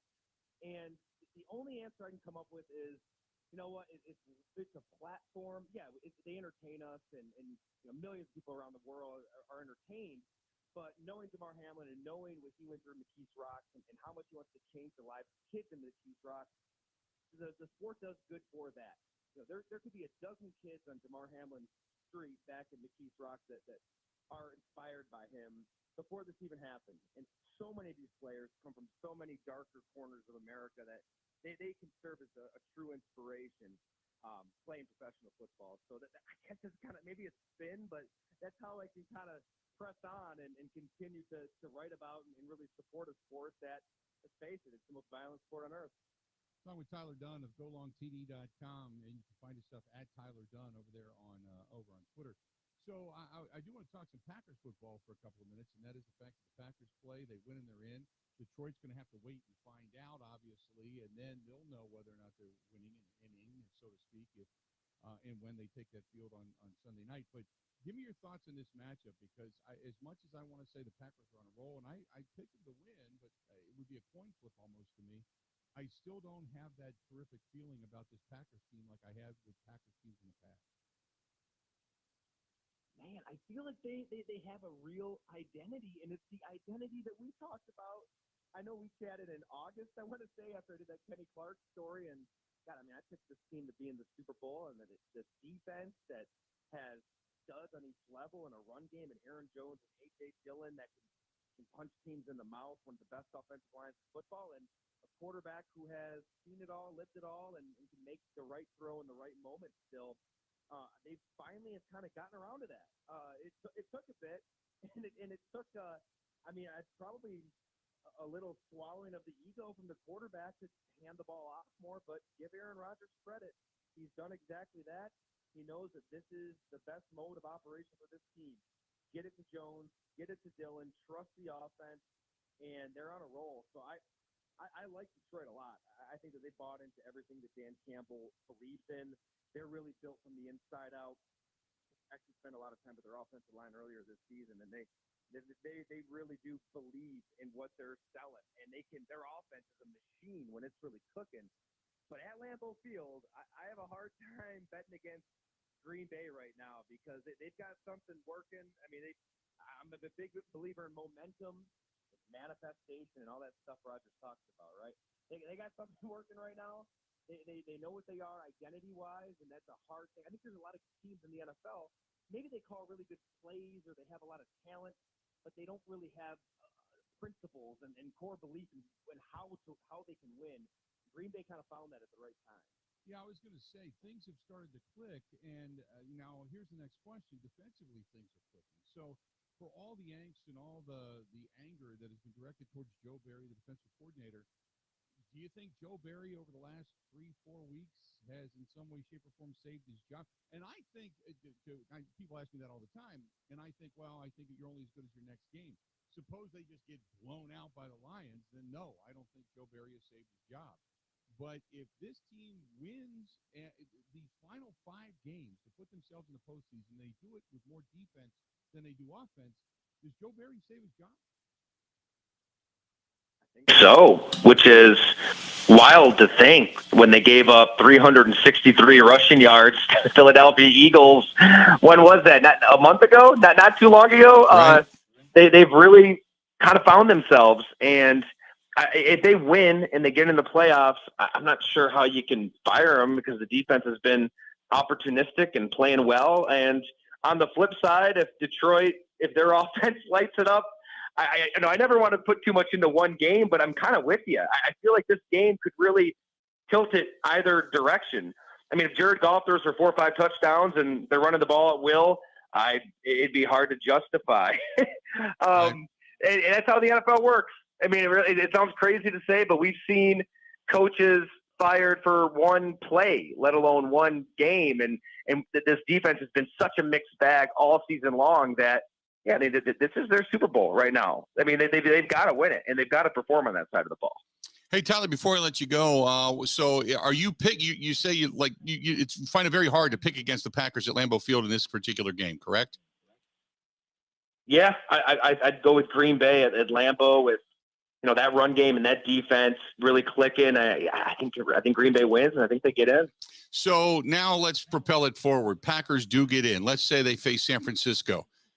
Who do you got in that game? Because San Francisco with that staunch defense is fantastic, but how much do you have a belief that truly Brock Purdy is the answer and the guy that's going to continue to take them forward? Or do you look at Rodgers and say going back to San Francisco, which has kind of been a house of horrors for him? I mean, where would you go in that game? It really has. I'd probably pick San Francisco in that game. I'm not sure if it's a blowout and if they just smack them around like they had in the past with Raheem Mostert. I don't think it'd be that bad, but Brock Purdy's.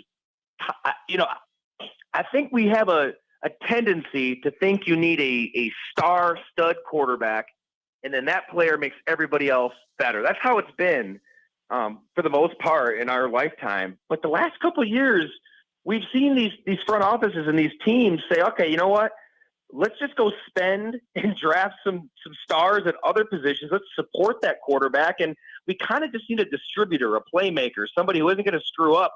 And we've got a shot. And that's exactly what San Francisco's done. I mean, they got the best roster in the NFC, maybe the entire NFL. They add Christian McCaffrey.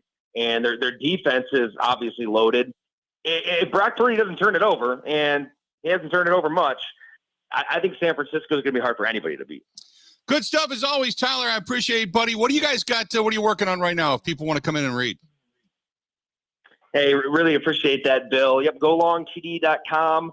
Bob McGinn, his McGinn Files features, they're rolling.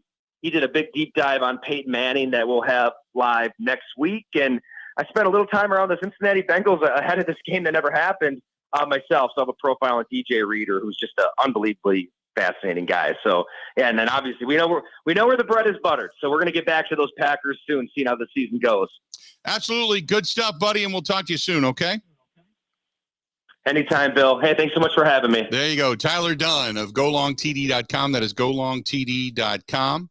Joining us for a couple of minutes to talk a little bit about what he witnessed, what he saw, the thoughts coming out of that about the game that didn't happen, and obviously Buffalo going into this game this upcoming weekend as well. So interesting stuff there. Let's do this. We're going to go ahead and take a quick break. We've had a burglary. I'll tell you where and when coming up next on the Bill Michaels Show.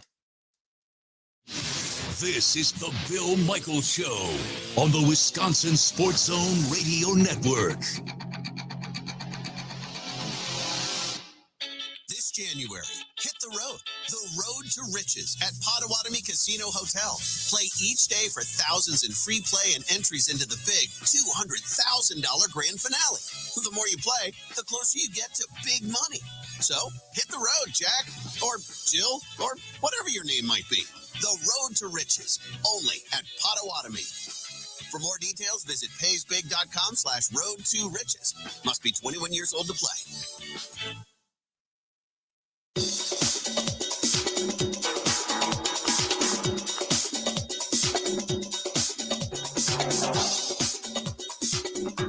Bill Michaels will resume in 5 minutes.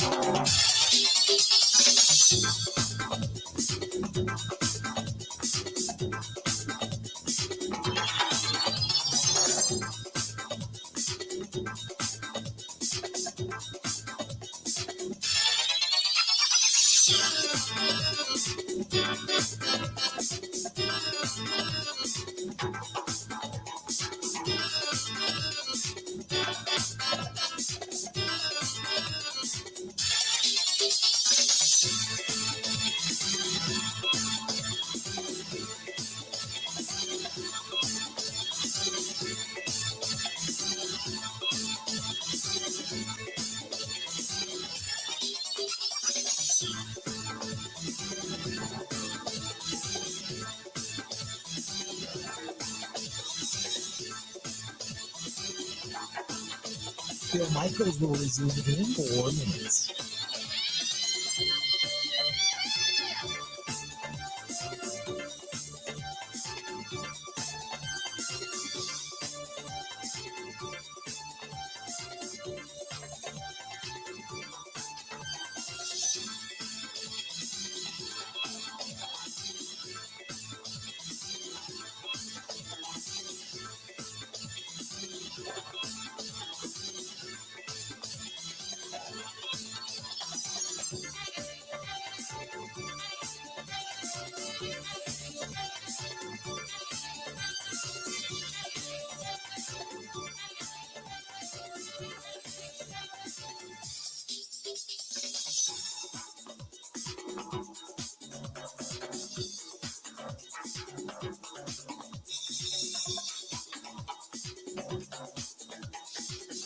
Bill Michaels will resume in 3 minutes.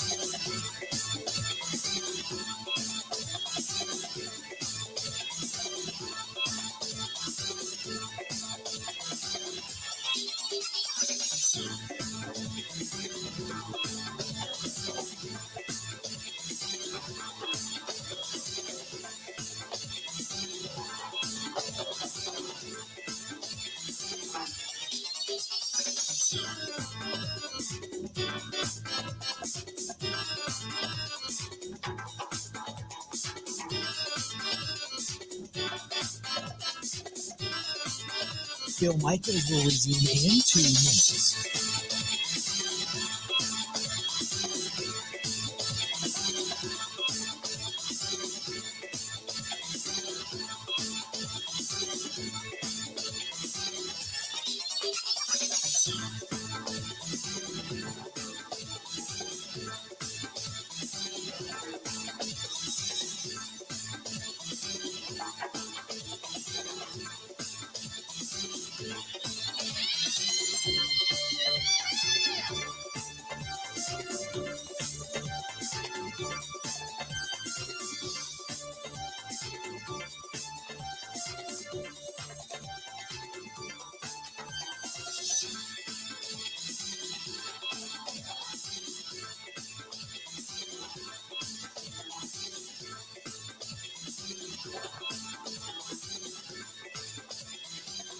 Bill Michaels will resume in 1 minute.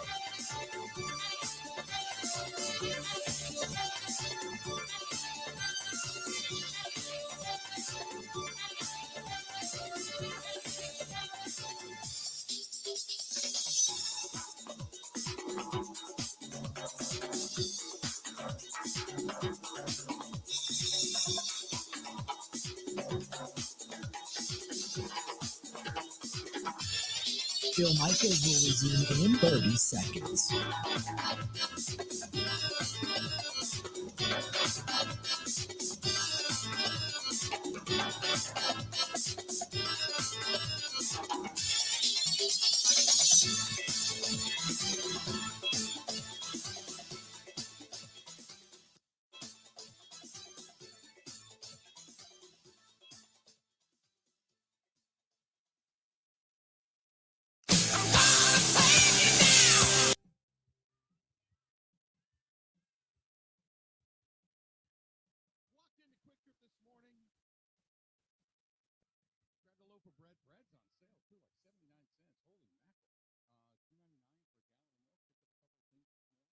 Said hi to our friends over there at Quick Trip, which I love.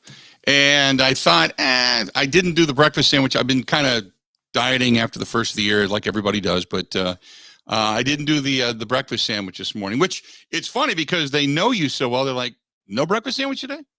I said, nah. They said, you usually get that one with the sausage on it, right? Wow. Who knew? But no, still picked up milk, the loaf of a big sweet tea, and I was good to go. Filled up the gas tank because we're going to do a little running around tonight and tomorrow. So not a bad way to go. Stopped in a Quick Trip. Started my day right, like many of us do, over at Quick Trip. Use your Quick Rewards card when you go in there. Just type it in. Good to go. That's our friends at Quick Trip. Great place. Great place. I'll tell you this. Pissed up, passed out, and burglary. It's not a good combination. Just an FYI. Not a good combination. So how about this? A man passed out in the bushes at American Family Field. Go back a ways. September 8th, the doubleheader. Remember that? Against San Francisco? A man had 10 beers. 10. Passed out. Woke up in the bushes outside of the stadium. Now, first of all, I'm trying to think. There's the bushes that are out back and along the side of American Family Field. But this guy woke up after passing out in the bushes. And instead of waking up and going, you know what? Maybe I should probably use my cell phone, call an Uber, or bang on a door, maybe get a security person, try to get me an Uber to get home, something. He decided to go pull on a door. He went, I think, around back, pulled on the door until the door finally just gave way and broke open. And instead of finding somebody to get a phone, he went to the clubhouse. Now, he didn't lounge around in the clubhouse. He robbed the clubhouse. Had 10 beers, pulled open a door, went to the clubhouse, and started taking stuff. The team strength and conditioning coach said from his office, the laptop, the iPod, headphones, passport, and credit card, all taken off his desk. A jersey and a shave kit he took from Craig Counsell's office. Tony Migliaccio, the equipment manager, said that there was a game-used hat, autographed bat, a 45-year anniversary 1982 signed bat, the replica World Series ring, keys to the team's spring training facility in Arizona, 2 game jerseys, and a bag with baseballs and pitching devices were also taken from the coach's office. How in the hell did he get all this stuff out of there with nobody noticing him? He then ordered the Uber. Oh, I'm hammered. I've got a bunch of stuff. Now he ordered the Uber, went home. His roommate told detectives that he showed up early September 9th, huge duffel bag stuffed with all kinds of Brewers stuff. The investigators have recovered most of the items from the man's apartment, but they have not found everything. I'd love to know what they haven't found yet. Haven't found everything, but most of the stuff. Most of the stuff. Oh, he had to sell some of it to pay for the freaking 10 beers he drank. Yeah, I was going to say, what's it, about $900 in beers that he spent? Like, yeah. I just wonder if Craig Counsell shaved the next day. Right? He took his jersey and a shave kit. How about that? But he stole a passport. That's some serious stuff right there. Correct me if I'm wrong, but that's federal, isn't it? If you steal somebody's ID via passport, I think that's federal. It's not local. So he could be in some serious trouble. The man's attorney declined comment. Just an FYI. The Brewers have declined comment, but nevertheless, he's got the keys to the spring training facility. That's kind of cool. I'm sure when the team shows up in February, when pitchers and catchers reports, and he's sitting there in the middle of the locker room, oh, what took you so long? I was looking. So see what happens. But he's probably made copies for all his friends. They're all getting in. Yeah, spring training facility too. So there you go. Guy took all kinds of stuff out of the Brewers clubhouse. For those wondering, the Brewers did win both games of that doubleheader. Wow, that's the reason he was drunk. It was celebratory beers.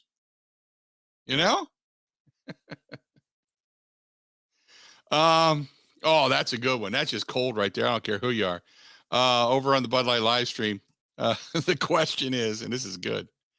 It says, oh, by the way, did he take the team's checkbook as well? Is that the reason they've only spent $4.5 million on Wade Miley? Mark Antanasio walked in the next day and went, what the hell? Where's the checkbook? Oh, I was going to pay Soto all that money. Crap. Well, too bad. Out. Mic drop. There you go. Maybe he just took the pen. He left the checkbook, but he took all the pens. They have no pens left. Can't sign anybody. That's good. Good stuff. I love it. Let's do this. We're going to take a quick break and come back. We'll put the train back on the track, so to speak. This portion of the program brought to you by our friends at The Nice Ash, theniceash.com. And wink, wink, nod, nod. You may find me down that way later tonight. I don't know if I'm going to head out, but if I do, that's kind of what I'm craving. Out to dinner tonight. We got a couple places we got to hit, and then we might end up down at the Nice Ash before it's all said and done. 323 West Main Street, downtown Waukesha. They got some music tonight, too. Good music this weekend, as a matter of fact. Stop on in and check it out and just enjoy yourself. Stay tuned. More of the Bill Michaels Show next. Covering Wisconsin sports like a blanket, this is the Bill Michaels Show on the Wisconsin Sports Zone Radio Network.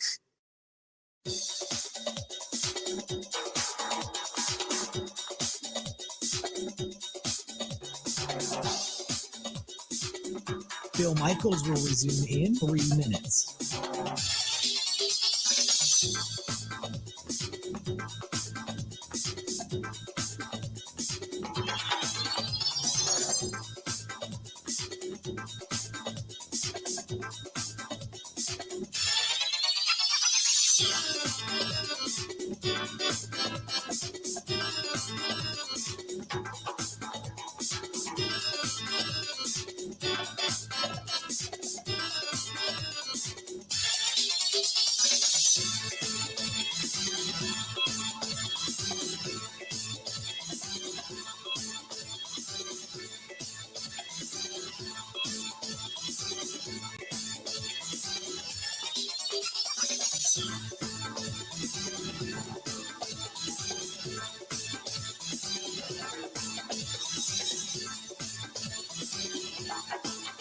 Bill Michaels will resume in 2 minutes.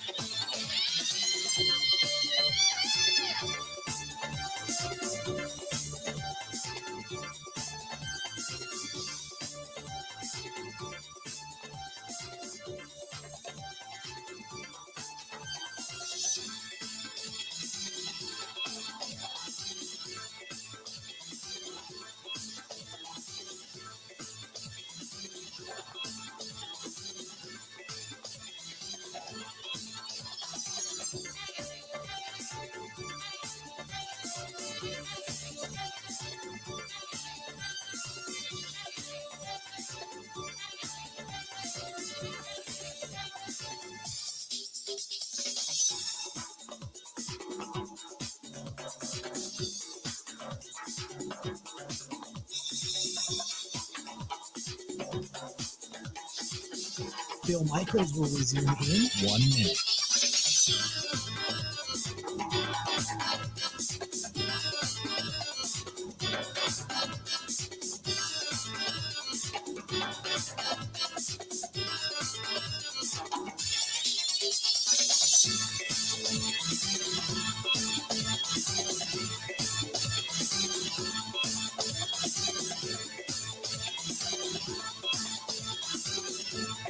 Bill Michaels will resume in 30 seconds.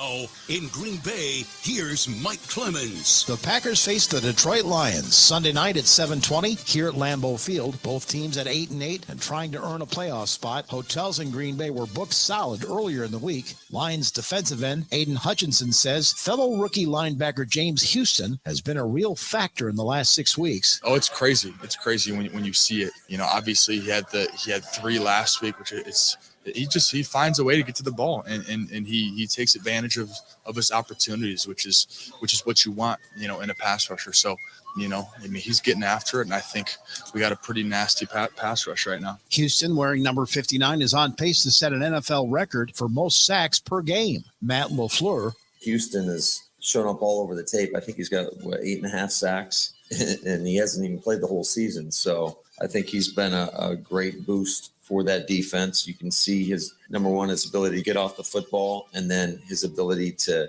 dip around the corner. Not every pass rusher has that. So if the Packers win, they'll be in the postseason. I asked Packers tight end Robert Tonyan if it felt like they're already in the playoffs. Absolutely. I think, honestly, every home game in Lambeau has that playoff atmosphere. I mean, the best fan base in the NFL, and then Lambeau gets jumping pretty easily. So a couple good plays or, a couple defensive stops, and that place is rocking. So I think, Lambeau is definitely a playoff atmosphere at all times. That's Packers tight end Robert Tonyan. In Green Bay, I'm Mike Clemens on the Bill Michaels Show.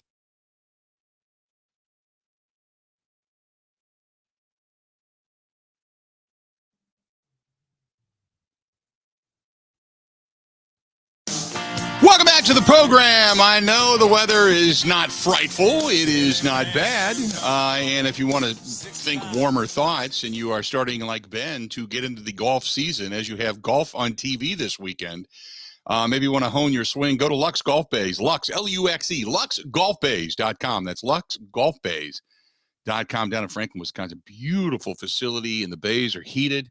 Don't worry about cold. The bays are heated. It's fantastic. And whether it's you and a buddy or just yourself or a group, corporate outing, whatever it happens to be.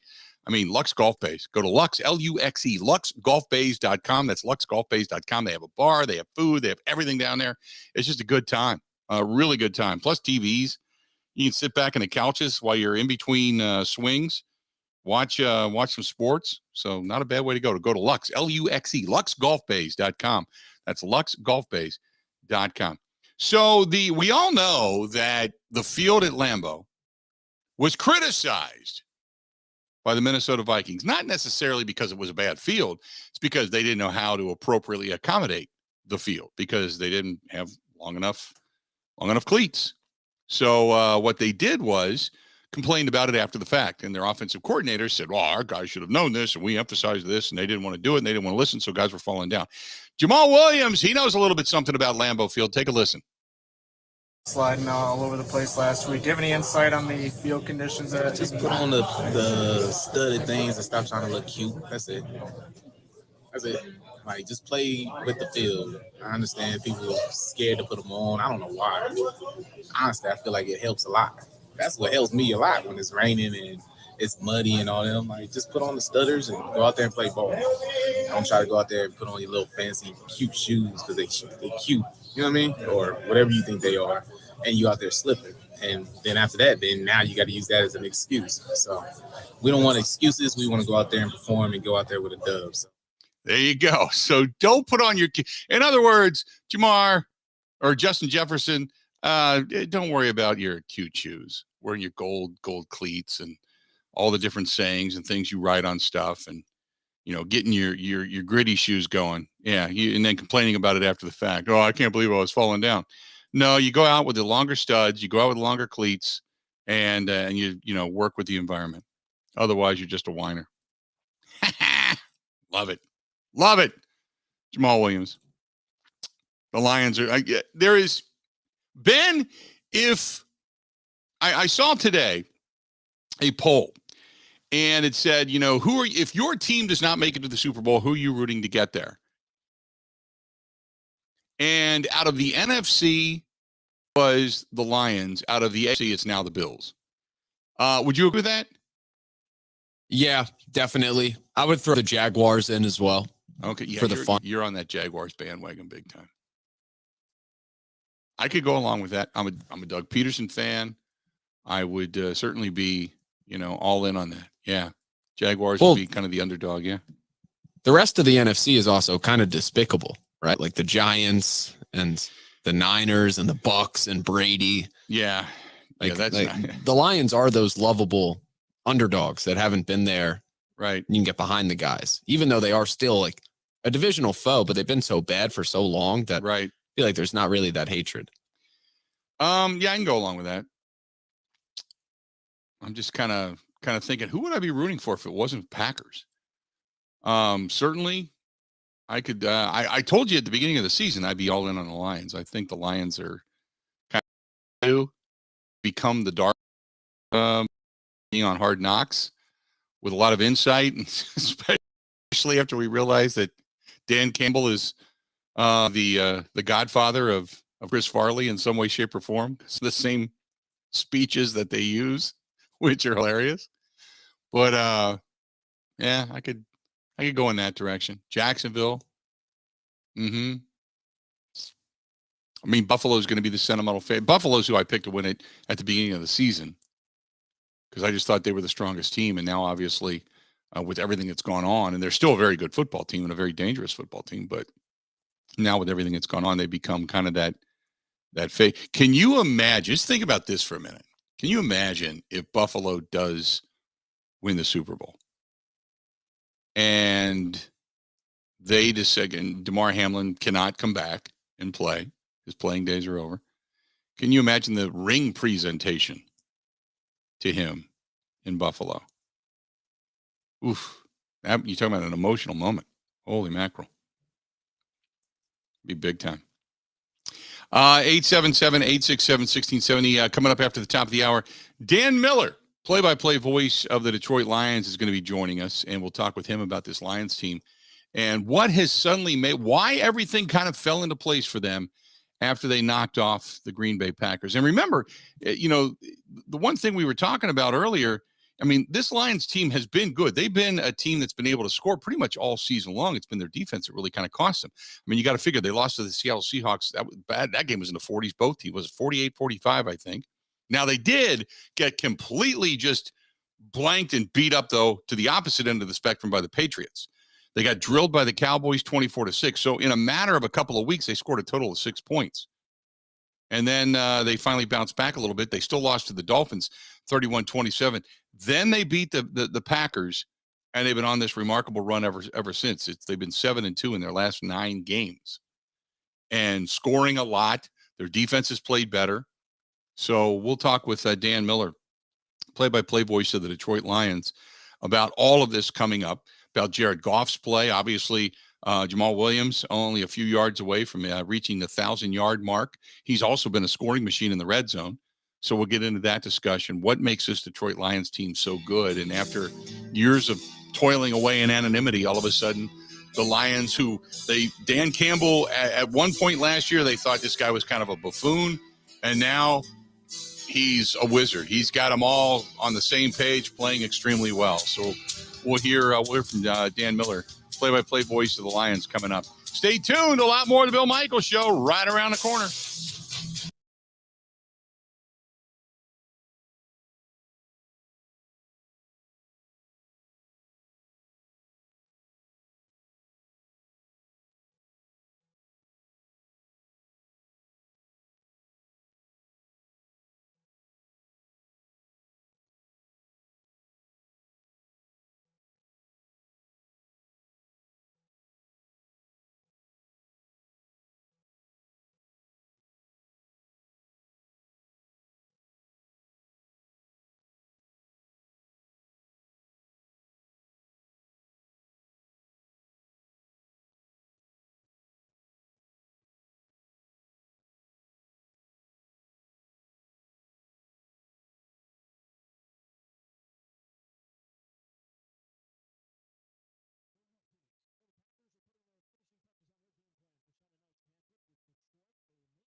Welcome back to the program. Good to have you.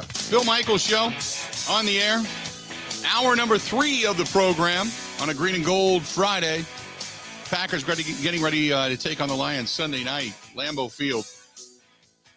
And we'll obviously know before the game what the Lions are playing for, but I can't imagine that this, regardless of what happens with Seattle, I can't imagine that the Lions in some way, shape, or form are not going to come out completely motivated to play their best. The only thing that they may do, depending on which situation happens to unfold, is how loose do you play? Do you play with all the concentration on going to the postseason, or do you just pull out all the stops to get over 500 and knock a rival out of the postseason? We talk more now with Dan Miller, the voice, play-by-play voice of the Detroit Lions, joining us on the hotline. Dan, how you been?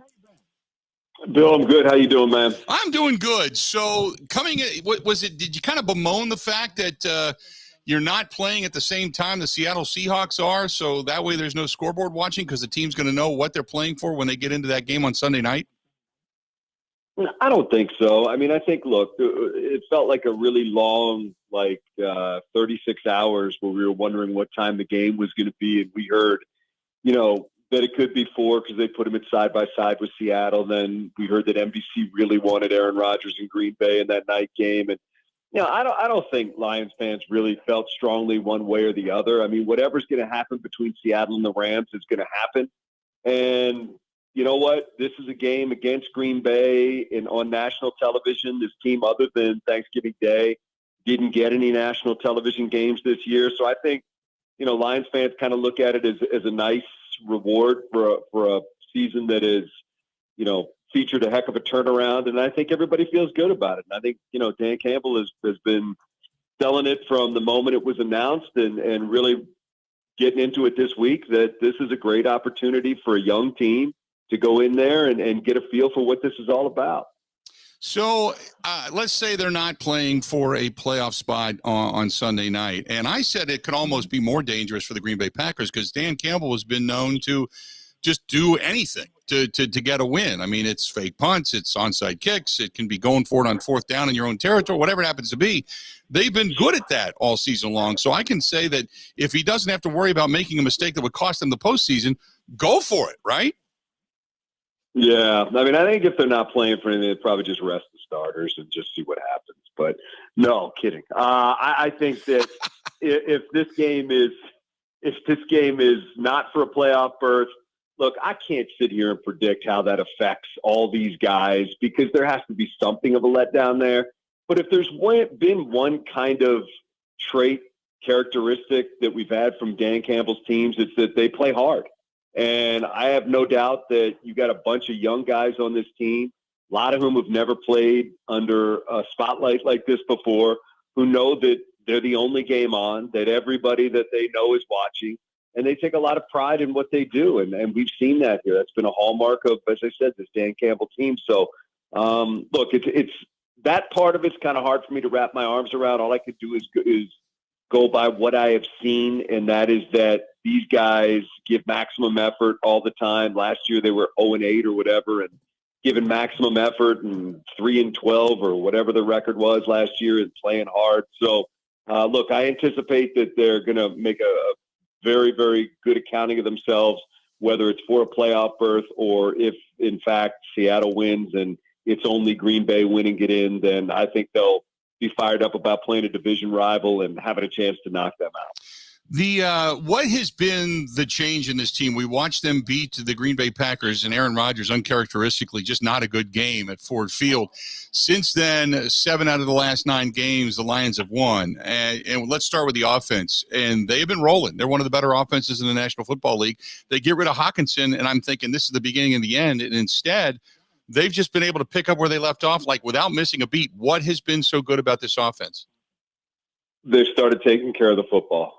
Through 6 games, Jared Goff, not all his fault, but they kind of get assigned to the quarterback with interceptions and fumbles. He had 9 turnovers. And since then, I believe the Jair Alexander interception by Green Bay is the last one that he threw. He's got 290 consecutive passes without an interception. They have started to not give the other team free possessions. I mean, heck, it seemed like every time the Lions turned it over early in the season, it was going back for a touchdown. So they have done a really good job of just cleaning it up. I mean, they were really close during that 1-6 start. I mean, the first month of the season, they led the league in scoring. You go back and look outside of the New England game, they were right there with a chance to win all those games. Even the Dallas game, that if you look at the score, looks a little bit lopsided. They had the ball at the Dallas 1 with a chance to take the lead in the second half in that game and fumble. And so it was really, I think people looked at it and kept saying, man, they're close, which I don't know how you view that. Close is tough in this league. It just means the other team's making more plays than you. But in the end, they were close. And they did start cleaning up the turnovers. They started, much as Green Bay has, taking the ball away from the opposition. And they stopped committing, and it's come up a couple times since then. But for the most part, stopped committing a lot of the penalties that were really hurting them early in the season. So it wasn't some drastic personnel change or scheme change or something like that. It was really just cleaning up the mistakes that we know in this league cost you a chance to win, which is usually something somewhere in that turnover ratio and getting it to lean on your side instead of the other. Defensively, how good have they become? Better, much better. But there have been moments where you're like, whoa, what's going on here? Like the Carolina game where they got run for over 300 yards. But for the most part, before that, and that's why that game was kind of like scratch your head, they had played Minnesota and the Jets and 39 carries for 72 yards the defense had given up. So the defense has played much better. They certainly – that's probably going to be the focus during the offseason. They need to get better there. The play has been better, but it's probably what gives you the most concern going into this game is what is a relatively young secondary going up against Aaron Rodgers and, frankly, what's a young defensive line. I mean, they had 5.5 sacks out of their defensive line rookies this past weekend. You know, Houston had 3, Hutchinson had 1/2, and Josh Paschal had 2. Look, it's a group that's really coming along. There's a lot of young guys in there that have gotten a lot better, but this is uncharted territory for them against one of the greatest of all time at quarterback. So this challenge and how they accept it and answer it is going to be interesting to see. The special teams of the Green Bay Packers has gotten so much better. Give me your thoughts on the coverage teams and what Keyshawn Nixon has done for Green Bay and really, for the most part, flipping field position for this team offensively. Yeah, I mean, look, we've been pretty good. The Lions have done a pretty good job with that. But this is a guy that if you're not kicking the ball out the back of the end zone, it's going to be a problem. So I think that they understand that. You know, Coach Campbell certainly talked about it. You can't miss it. I mean, when the guy's got 7 consecutive games of 90 or more kickoff return yards, and you know that he's not worried about bringing it out from 5 or 6 deep or something like that, then it's something that you got to pay attention to. Now, look, for a good portion of this year, the Lions were purposely getting hang time on their kicks and trying to bring them down around the 1 of the goal line so that they had to be returned. So I think they have confidence in their return units, but, their coverage units. But look, this is a different cat, and you can't mess around with this guy. He can flip a game in a minute. So I think they're cognizant of that. I think given their druthers, they would kick it out of the back of the end zone. But if they can't, I do think they feel good about their coverage units, but you just can't make a mistake against this guy. He's really been special over the last couple of months. You've seen a lot of good games and a lot of, I shouldn't say a lot, maybe a couple of bad games out of Aaron Rodgers. The narrative has become, could this possibly be his last game at Lambeau Field? Because the offense hasn't necessarily fired on all cylinders this year, offensively speaking. What do you see in Green Bay's offense right now? If I see 12, I have concern. Has cut the heart out of my chest and Lions fans' chest for a long time.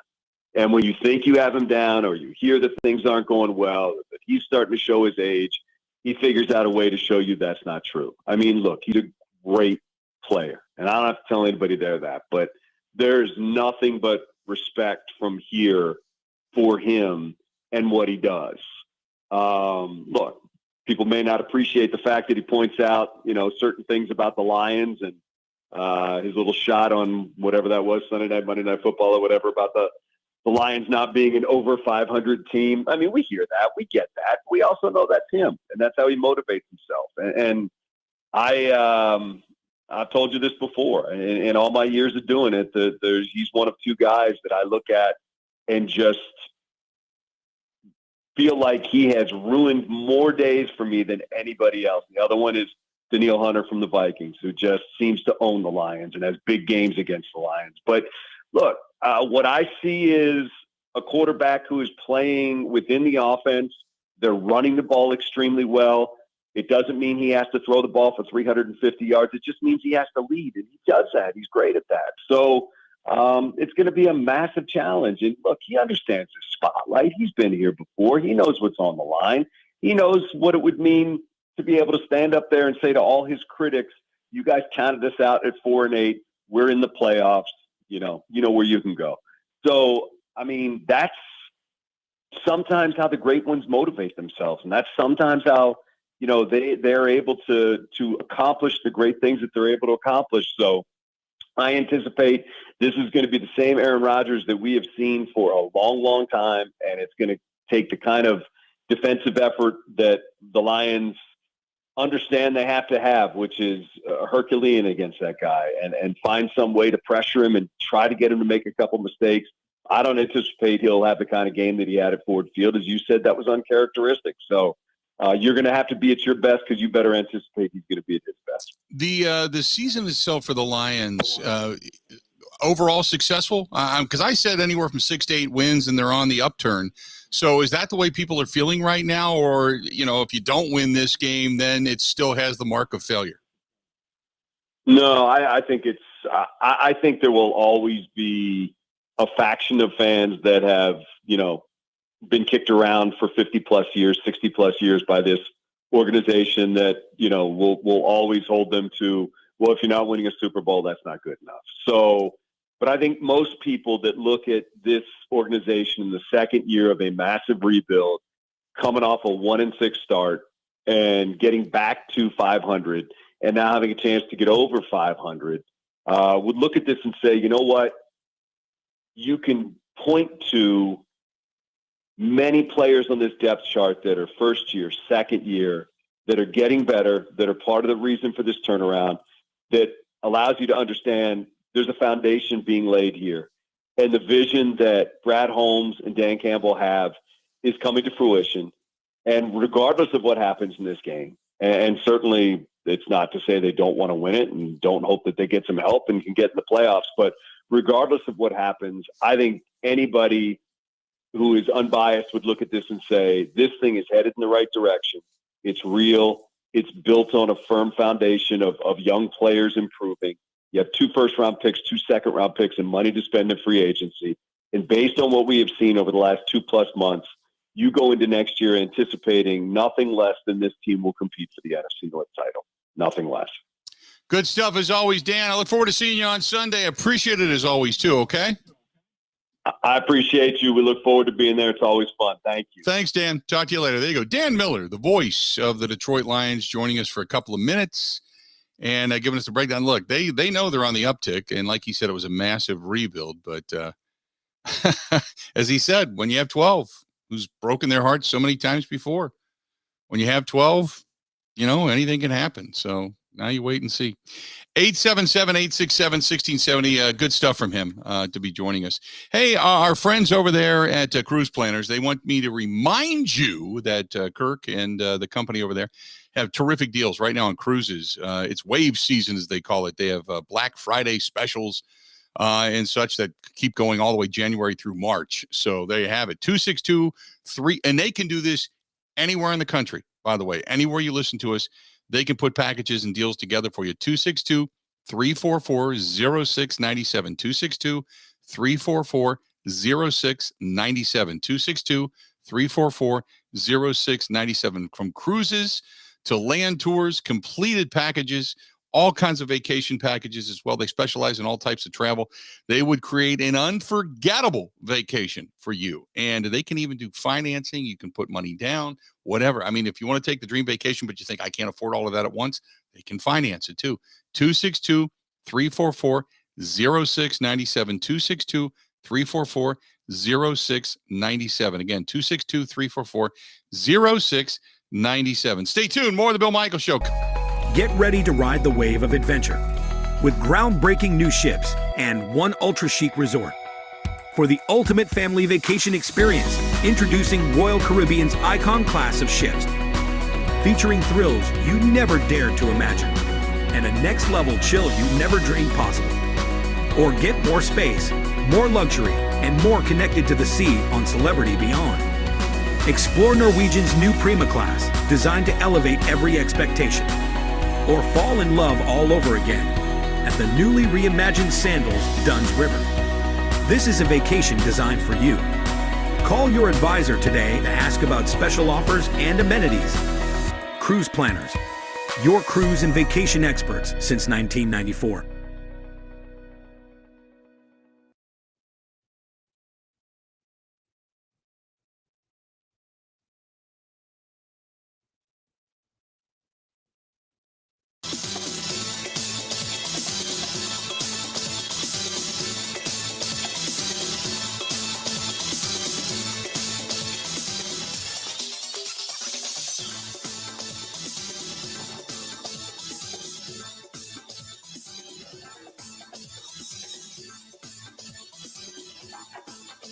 Bill Michaels will resume in 2 minutes.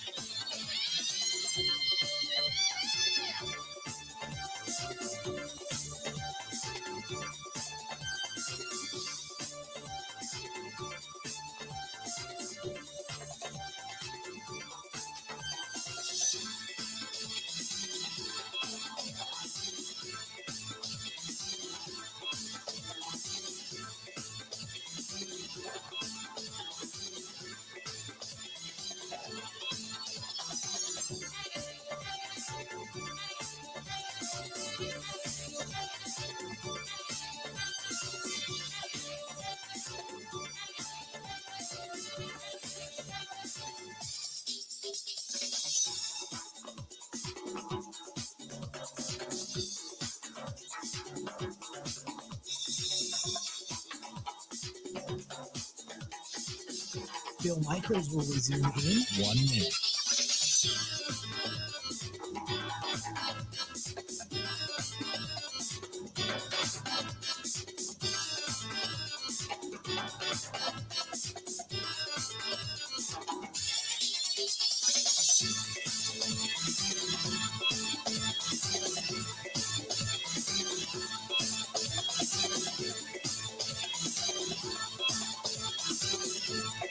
Bill Michaels will resume in 30 seconds.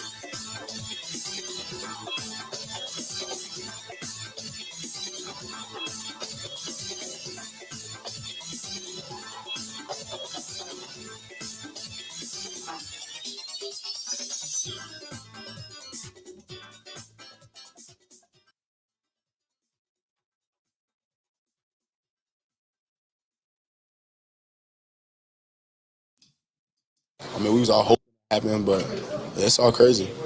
But just like I said, when I was in Philly, it was the same thing, and it just works out when it's supposed to work out. So, but I like this, and as I told people here, I like this way of how we're doing things this year, different from when I got here last year. Because last year, like I feel like as a team, we skipped a lot of steps to being great, and when it mattered, it came back and kind of bit us in the behind. This year, I feel like we had to go out and find a way. All right, we lose Tay. How do you find another offensive guy to take that role? We lose OC or lose some of the defense, you know what I'm saying, different players. How do you turn your special teams unit from being the bottom to one of the top units? You know, how do you get a return guy? You know, so this year I felt like we had to actually go get everything we wanted, and that's different from last year. So I like it, how we had to get this. Welcome back. Good to have you. The Bill Michaels Show on the air.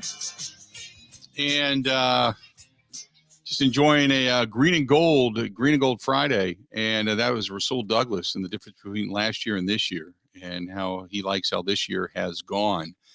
That being said, it all comes down to this whole resurgence is not complete. And, it's interesting because I know there's a lot of confidence. Don't get me wrong. Okay. Jeff, Dave, many people have even Richard. There's a lot of confidence. How can you not think that the Green Bay Packers aren't going to win? It's the Detroit Lions. The magic is going to come off and blah, blah, blah. And I appreciate the emails. I really do. This is a good Lions team. It's not the Lions team of old. They've started to turn a corner, and they would like nothing more than to turn that corner and kind of complete that journey forward in saying we have definitely arrived. Here we are by knocking off the Green Bay Packers again, twice in one season. Think about that. Packers beat the Bears twice, split with the Vikings. They've already lost to the Lions.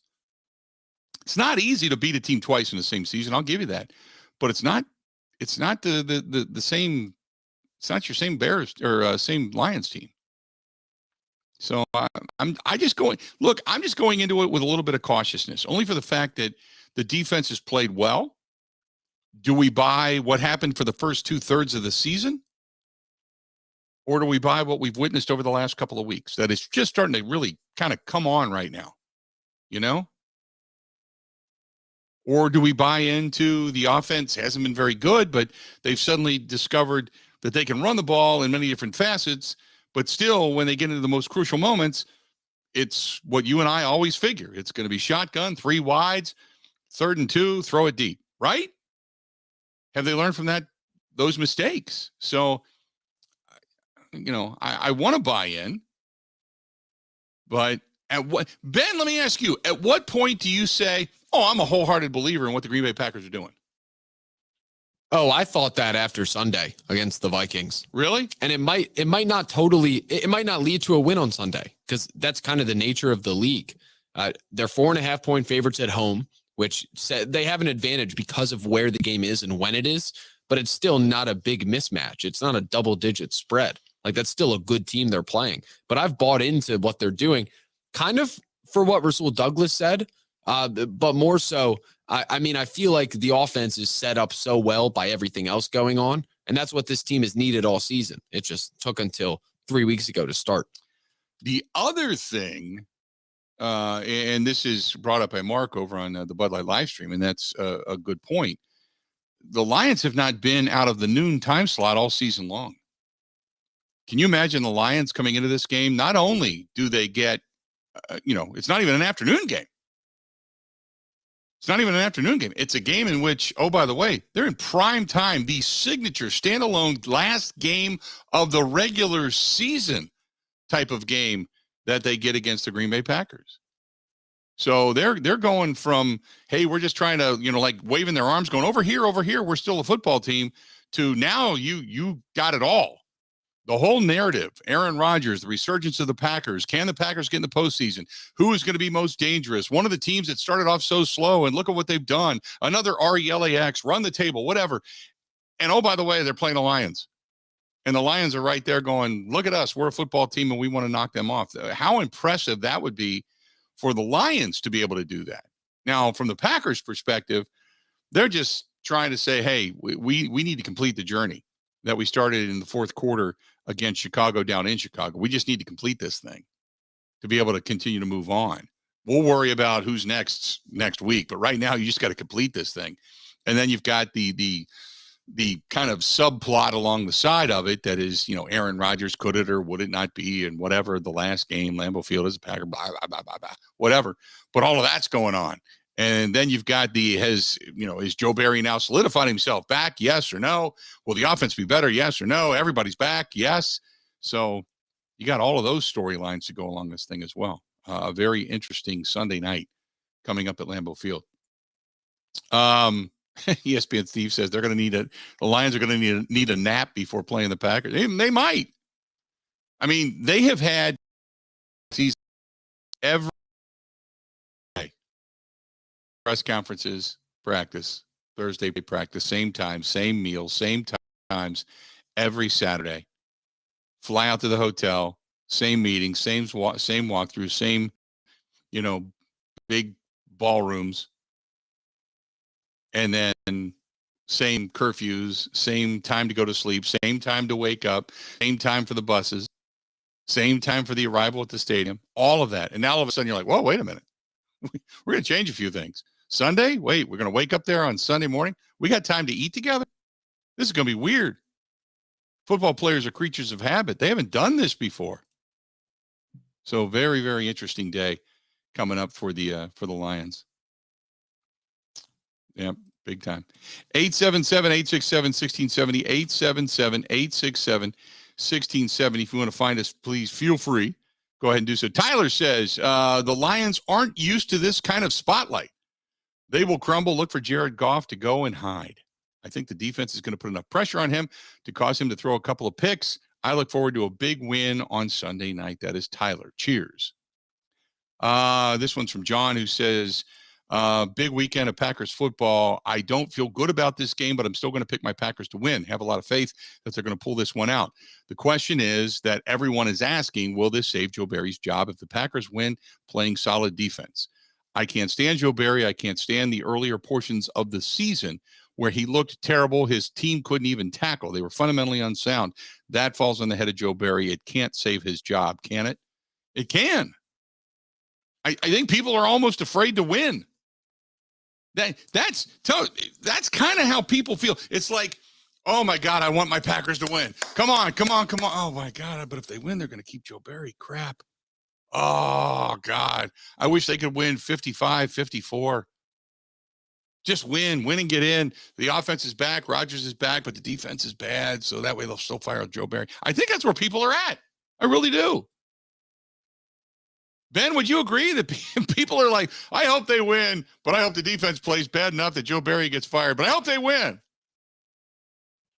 Yeah, I think there could be some truth there. That's the sense I get. Oh, God, they're going to win. Oh, they're going to find themselves deep into the postseason. Oh, my God. But Joe Barry's going to have to stay. I think go ahead. Those are the midweek thoughts where we just talk through everything we possibly can. Come Sunday at 4 o'clock, 5 o'clock before the game, I think that'll be long gone, long out of people's minds. 4 o'clock, 5 o'clock before the game, it'll be a crazy atmosphere at Lambeau Field. It will be a night in which there will be a lot of outward discussion about Aaron Rodgers, but people tailgating at Lambeau, no, this is going to be, don't you get the feeling that'll be electric? I mean, I have friends of mine that are going to just walk around. They don't have tickets to the game. They just want to go because they believe it's going to be just an electric atmosphere. And for two reasons. One is they believe that, obviously this run to this final game for the Packers, electric. The possibility of Aaron Rodgers not coming back being his last game at Lambeau Field, electric. The fact that the Lions are actually playing for something, electric. You get the sense that it's just going to be a goosebump atmosphere at Lambeau, and specifically out in the parking lots and such ahead of the game coming up on Sunday night. And everything will pretty much be decided by then. The Lions will know what they need to do. All the different playoff scenarios are going to happen. You'll know what everything is by then. All you'll need to know by then is if the Packers win, most likely they're going to San Francisco. But if the Packers win, they could be going to US Bank Stadium. So, I mean, you've got either the excitement of going back again and facing yet again the San Francisco 49ers, or, God forbid, then you're going into US Bank Stadium, and now you're going from the Lions and the hopes of their season and the excitement of their fans to the angst that is the Minnesota Vikings fans. So you'll have all of that thought process and energy all starting to come crashing in on Lambeau Field on Sunday night. It should be a good one. Stay tuned. We got a whole lot more of the Bill Michaels Show coming up. Ready? This is the Bill Michaels Show on the Wisconsin Sports Zone Radio Network.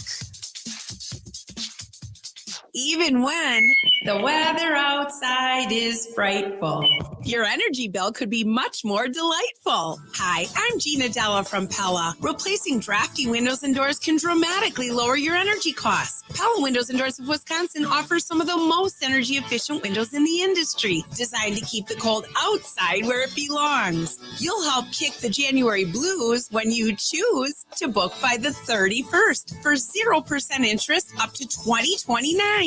You heard that right. No interest up to the year 2029 if you book by January 31st. Pella's premium wood windows and patio doors feature distinguished craftsmanship and nearly endless possibilities, with maximum design flexibility in dramatic sizes, custom colors, finishes, profiles, product types, and more. Hurry. To get the 0% interest up to 2029, you have to book by January 31st. Visit PellaWI.com. Certain restrictions apply.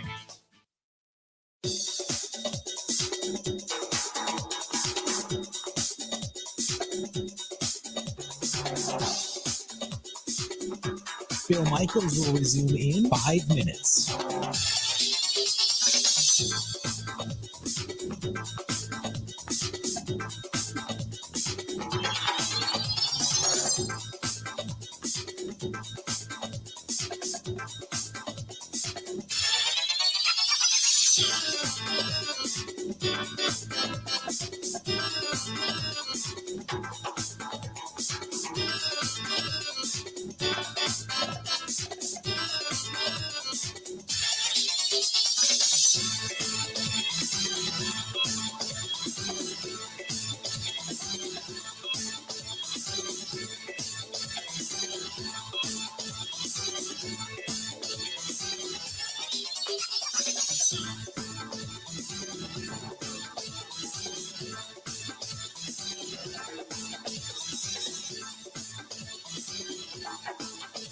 Bill Michaels will resume in 4 minutes.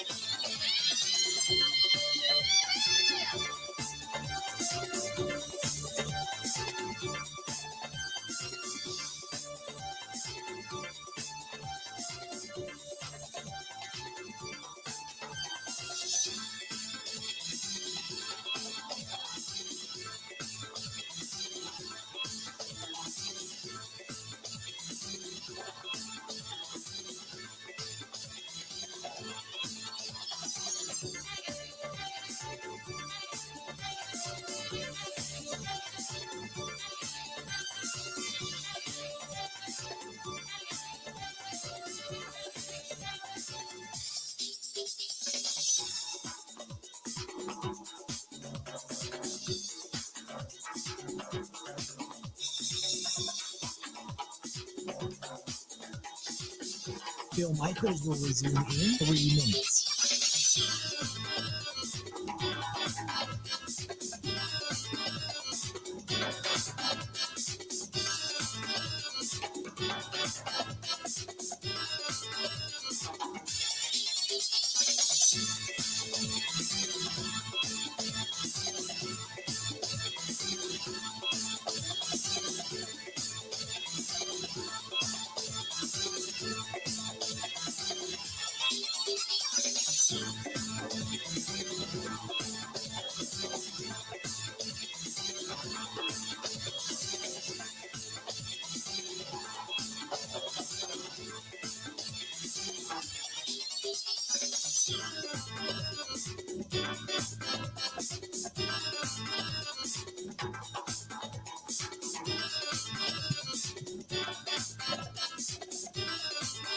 Bill Michaels will resume in 2 minutes.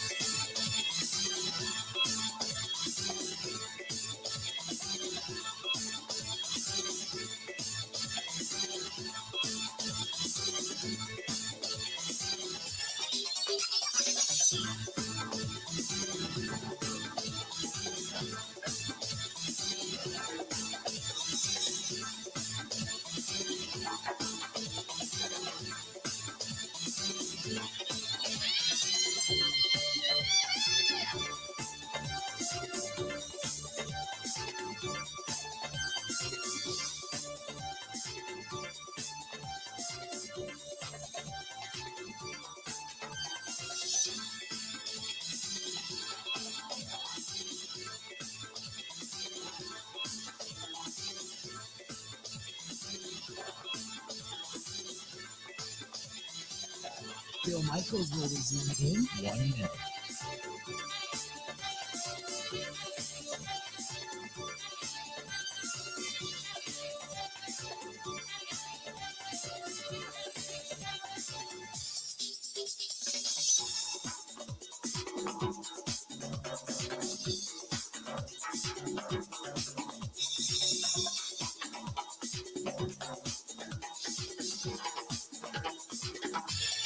Bill Michaels will resume in 30 seconds.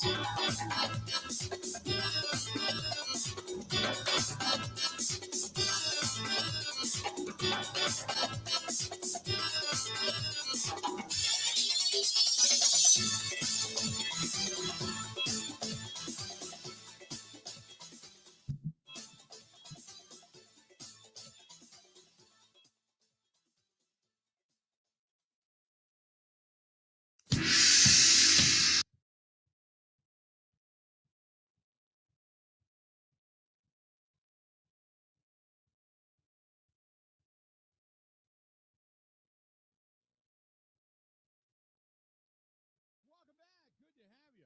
Hey, our friends at New Mount Medical say it's a new year, 2023. You can make it a brand new you. How about that? If you are, first of all, if you have ED, you know you have it, right? Partner knows you have it. Everybody knows. Give them a call. They can help. Anywhere in the country, call them. 414-455-4451. 414-455-4451. If, say, you're tired, you're sluggish, you're moody, just feeling up and down, God, I can't, no energy. Could be low T. You're over the age of 30, stop in. Take maybe 10, 15 minutes, get your numbers checked, drive away, they let you know. They say, hey, this is what we're going to do. This is the plan we're will put you on. Or they call you back and go, you're good to go. Your tank is full. How are we looking? But maybe after the holidays, you're looking at yourself going, I got to chase the tank up.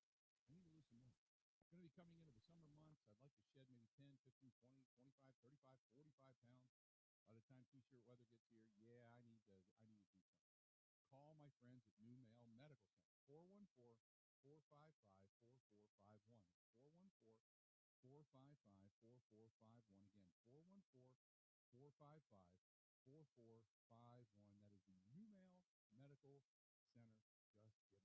Can't do anything if you don't pick up the phone, so give them a buzz. Give us a buzz if you want to chime in. You can. 877-867-1670. Give us a shout. This one's from our buddy Camp Lejeune Water Chugger. Because I don't think many people who want the Packers to get into the playoffs and presumably do well also want their defense to fail. They're going to need a good defense to succeed in the postseason if that happens. There's almost no way Joe Barry gets fired. Michael says, on the opposite side of the coin, I believe in my heart you are correct. I would love to see the Green Bay Packers go deep and or win a Super Bowl. But they've got to do it at the expense of the defense because I do not want to see Joe Barry come back. Well, if they win a Super Bowl, aren't they in essence then a very good football team with very good coaching? Right? And Billy, you're wrong. Billy says this defense has failed numerous times in the postseason. They're going to do it again. Mark my words. Billy, last year, no, they didn't. They didn't lose because of the defense. They didn't lose to San Francisco because of the defense. They lost to San Francisco because of the offense and the special teams. Defense played extremely well, if you remember, in that game. I mean, everything was going the Packers' way. The weather sucked, and that's exactly what you wanted. It was like a snow globe game. It wasn't frigid. It wasn't overly windy. It was just a snow globe game. It was colder temperatures, and the Packers got exactly what they were hoping for. Right? They got exactly what they were hoping for. And the defense didn't even give up 13 points. The defense gave up 6 points in that game. We've been through this before. There's no way you can blame the defense for what happened last year. It was a 13-10 game. Remember the block punt? Remember that? They scooped it up in the end zone, touchdown. They gave up 6 points. That was it. 877-867-1670. Find us. Hit us up. 877-867-1670. He then goes on to say real quick, he says, yeah, but it was the defense that gave up the field goal at the end of the game. They gave up a total of 13 points. That's it. The offense didn't do a damn thing. You're looking for a reason to be married. Or to be married. You're looking for a reason to add at Joe Barry. You're not looking, again, I understand that, but they gave up 13 points, and 7 of which did not even come at the hands of the defense last year. You can't blame Joe Barry for that. You can't blame Joe Barry for something that happened not even under his watch. Raven said exactly what I was saying. He said, some people just can't get past the fact that his name is Joe Barry. They can't stand it. Don't argue with him. 877-867-1670. You want to find us, do it. Bucky says, looking forward to the atmosphere on Sunday night. I'm going with my brother. We're going to be there. Where are you going to be? We're going to be doing the Green Bay House after the game. The Green Bay House. Brought to you by our friends at Bud Light. The Green and Gold postgame show is going to be at the Green Bay House, which is just down like behind Kroll's. Going to be over there. Looking forward to it. They do some charitable stuff, and they do it for Sierra Delta, which is a really good charity. It helps pair up dogs and veterans who need it. But it's an awesome group.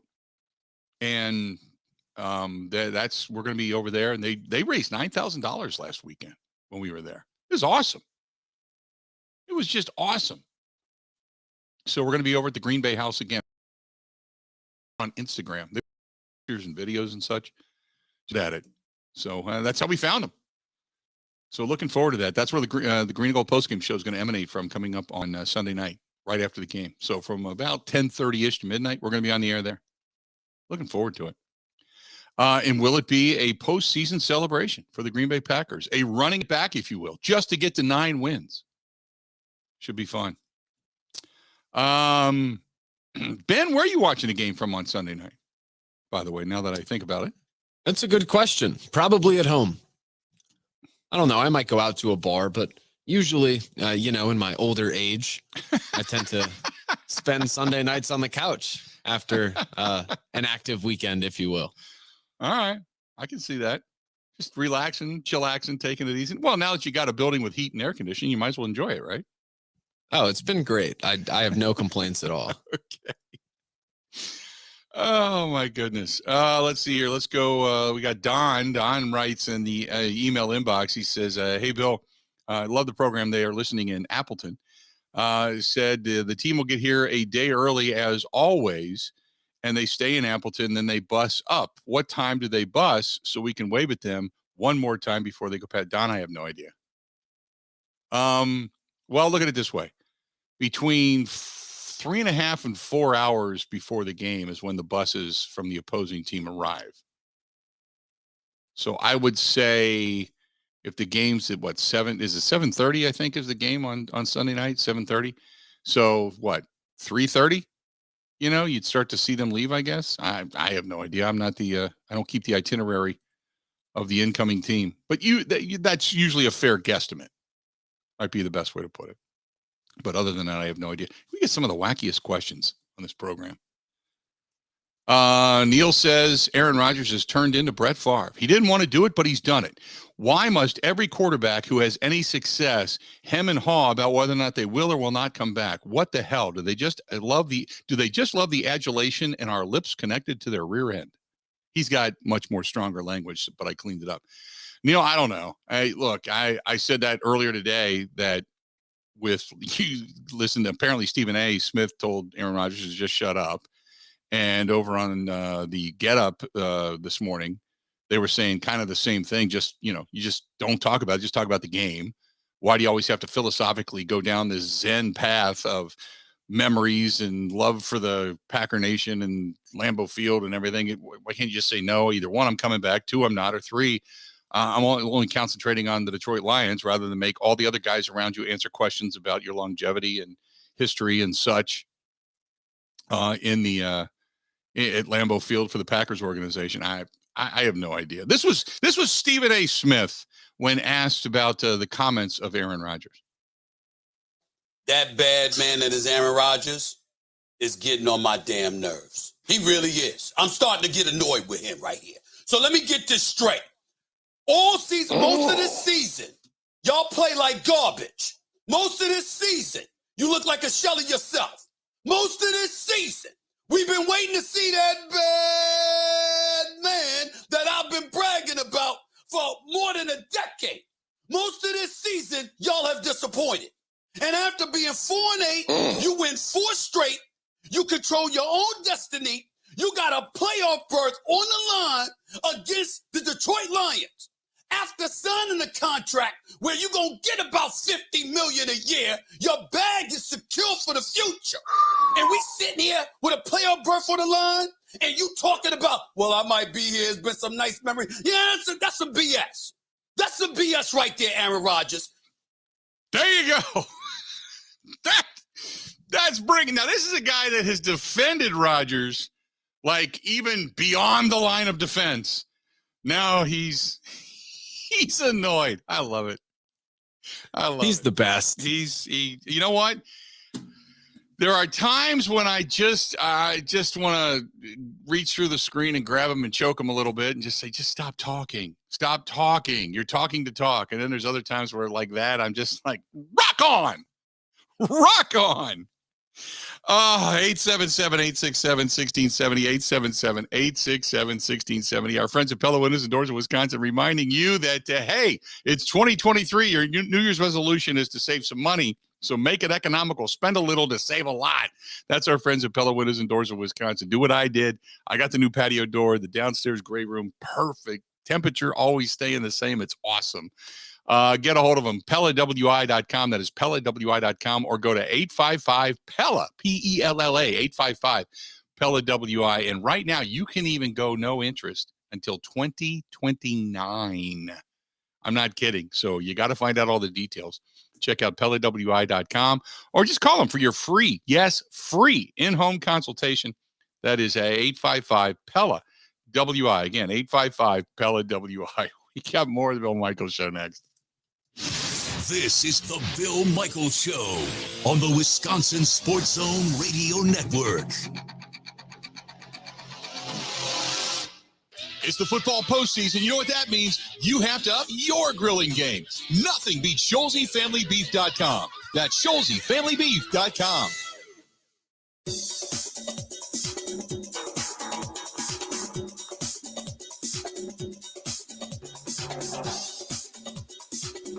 Bill Michaels will resume in 3 minutes.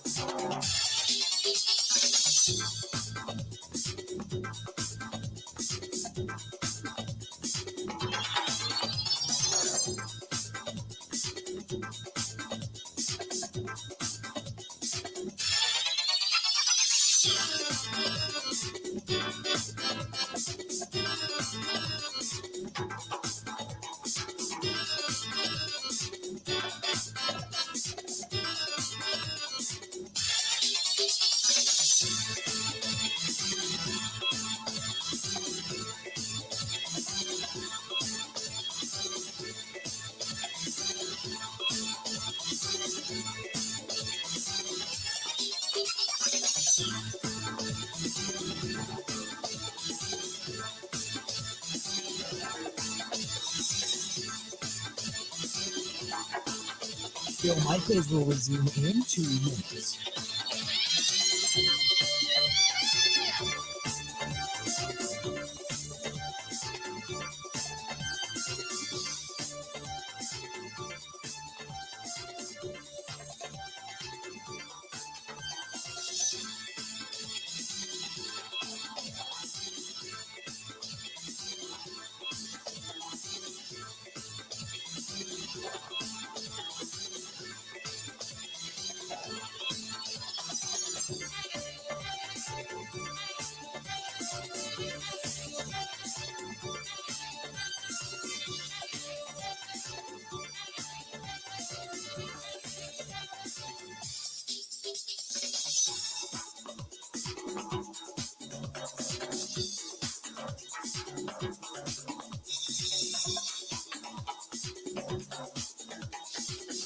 Bill Michaels will resume in 1 minute.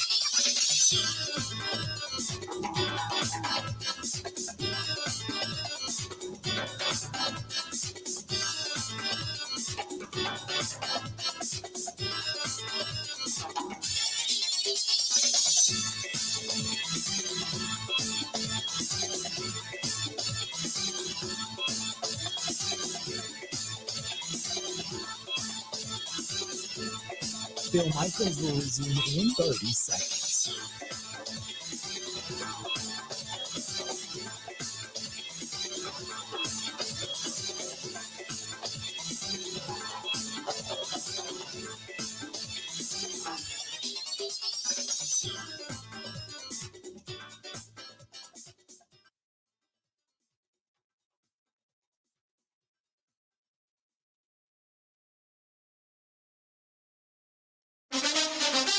Now, in Green Bay, here's Mike Clemens. It's the Packers and the Lions. Sunday night on NBC. Kickoff at 7:20. The forecast for Lambeau Field, mostly clear skies. Temperature around 28 degrees. The mission is simple. If the Packers win, they're in the playoffs. What is the Packers defensive coordinator Joe Barry made his number one priority? Defensive back Rasul Douglas. We're getting turnovers. Just getting after the quarterback, being locked in. I think Joe B has done a good job with the game plan, how we attack the week on practice and everything. So, former Packers running back Jamal Williams is in his second season with the Lions. Williams is just 6 yards away from breaking the 1,000-yard mark. I'll be grateful for it just because it's been a long time coming. But, 6 years and finally get 1,000 is a great accomplishment. But I know that just a stepping stone for me, and I got more to go. I'd be happy just getting 1,000 no matter who we play. But it's more important about us just getting the dub, and that's really where I want from us is just to go out there at Lambeau and get a dub. Williams is also just one touchdown away this season from tying a Lions team record set by Hall of Famer Barry Sanders. Packers quarterback Aaron Rodgers. He's incredible. I mean, he's incredible. He's got to be one of the biggest bargains in the league at what he signed for. Because, again, Jamal is so much more than just production on the field. And the production, like we've seen this year, is fantastic. But he's such a great locker room guy. He's a great leader, motivator, works his ass off. I mean, in the off seasons and in season. And he celebrates his teammates. I can't say enough good things about Jamal. That's Aaron Rodgers. In Green Bay, I'm Mike Clemens on The Bill Michaels Show. Bottom line is this. I've been praising this dude for the better part of the last 13, 14 years. And you come up with that nonsense. You play like garbage half this damn season. You 4-8. You look like you going home. You win 4 straight. And now with a playoff berth on the line, and you got the Detroit Lions coming into the house, we going to have a conversation about you talking about how the memory was like. Shut the hell up. Yeah. Yeah. I love it. I love it.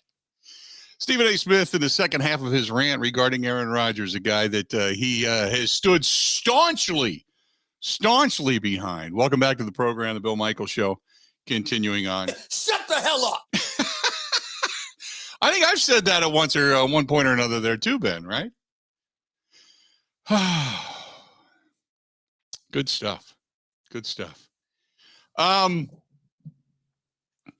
Jim says, if you don't like the answer, quit asking the question. I've been retired almost 4 years now. As soon as I reach retirement age, everyone continually asks when I was leaving. It gets pretty freaking annoying. And I just started coming back with smart-ass answers.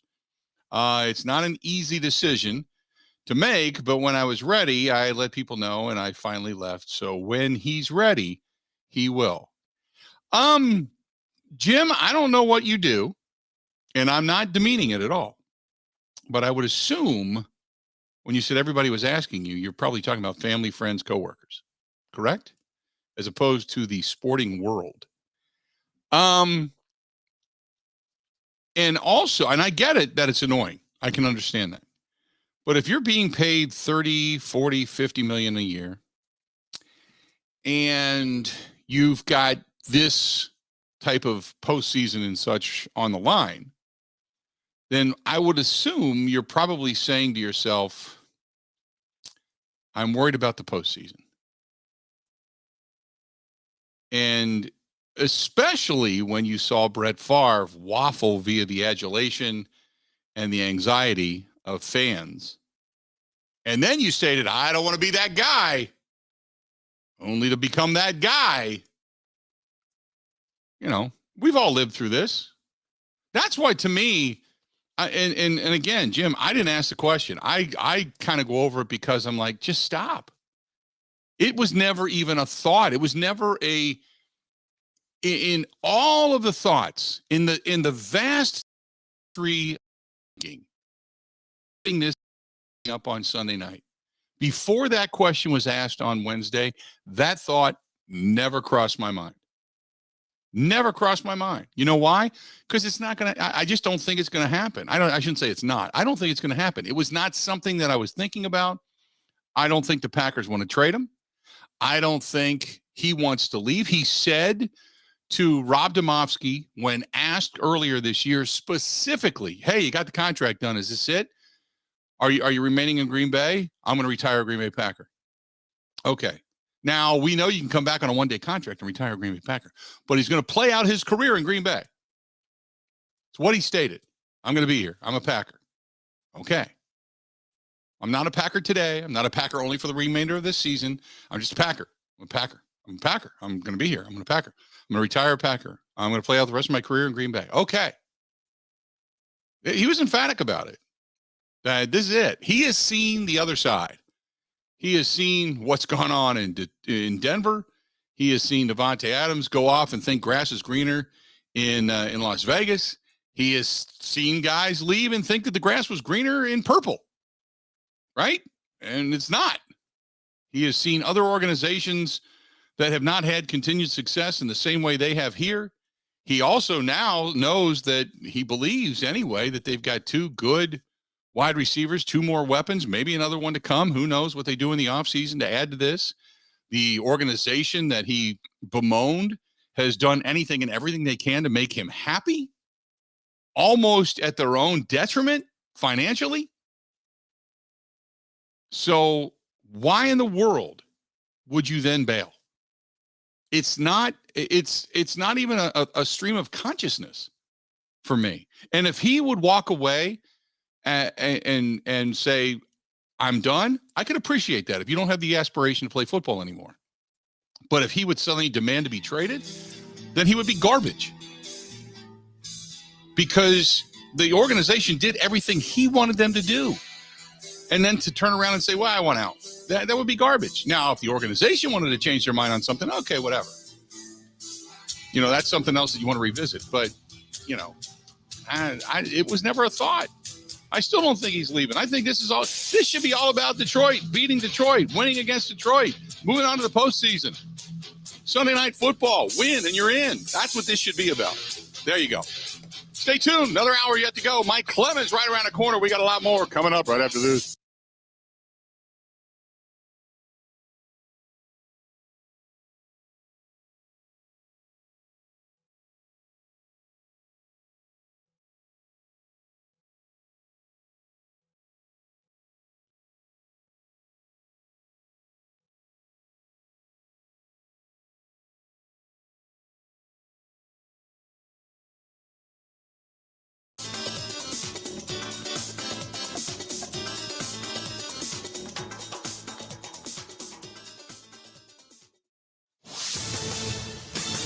This is a Wisconsin Sports Zone update. Well, the Packers are putting the finishing touches on their game plan for Sunday night's matchup with Detroit. They may have to play without Josiah DeGuara. The tight end came up injured in practice the other day, and Coach Matt LaFleur said there is some concern over his availability, though he did practice at least on a limited basis today. LaFleur said he'll be given up to game day to prove he can go or not. Sunday going to be a long day of waiting for the club as kick won't come until 7:20.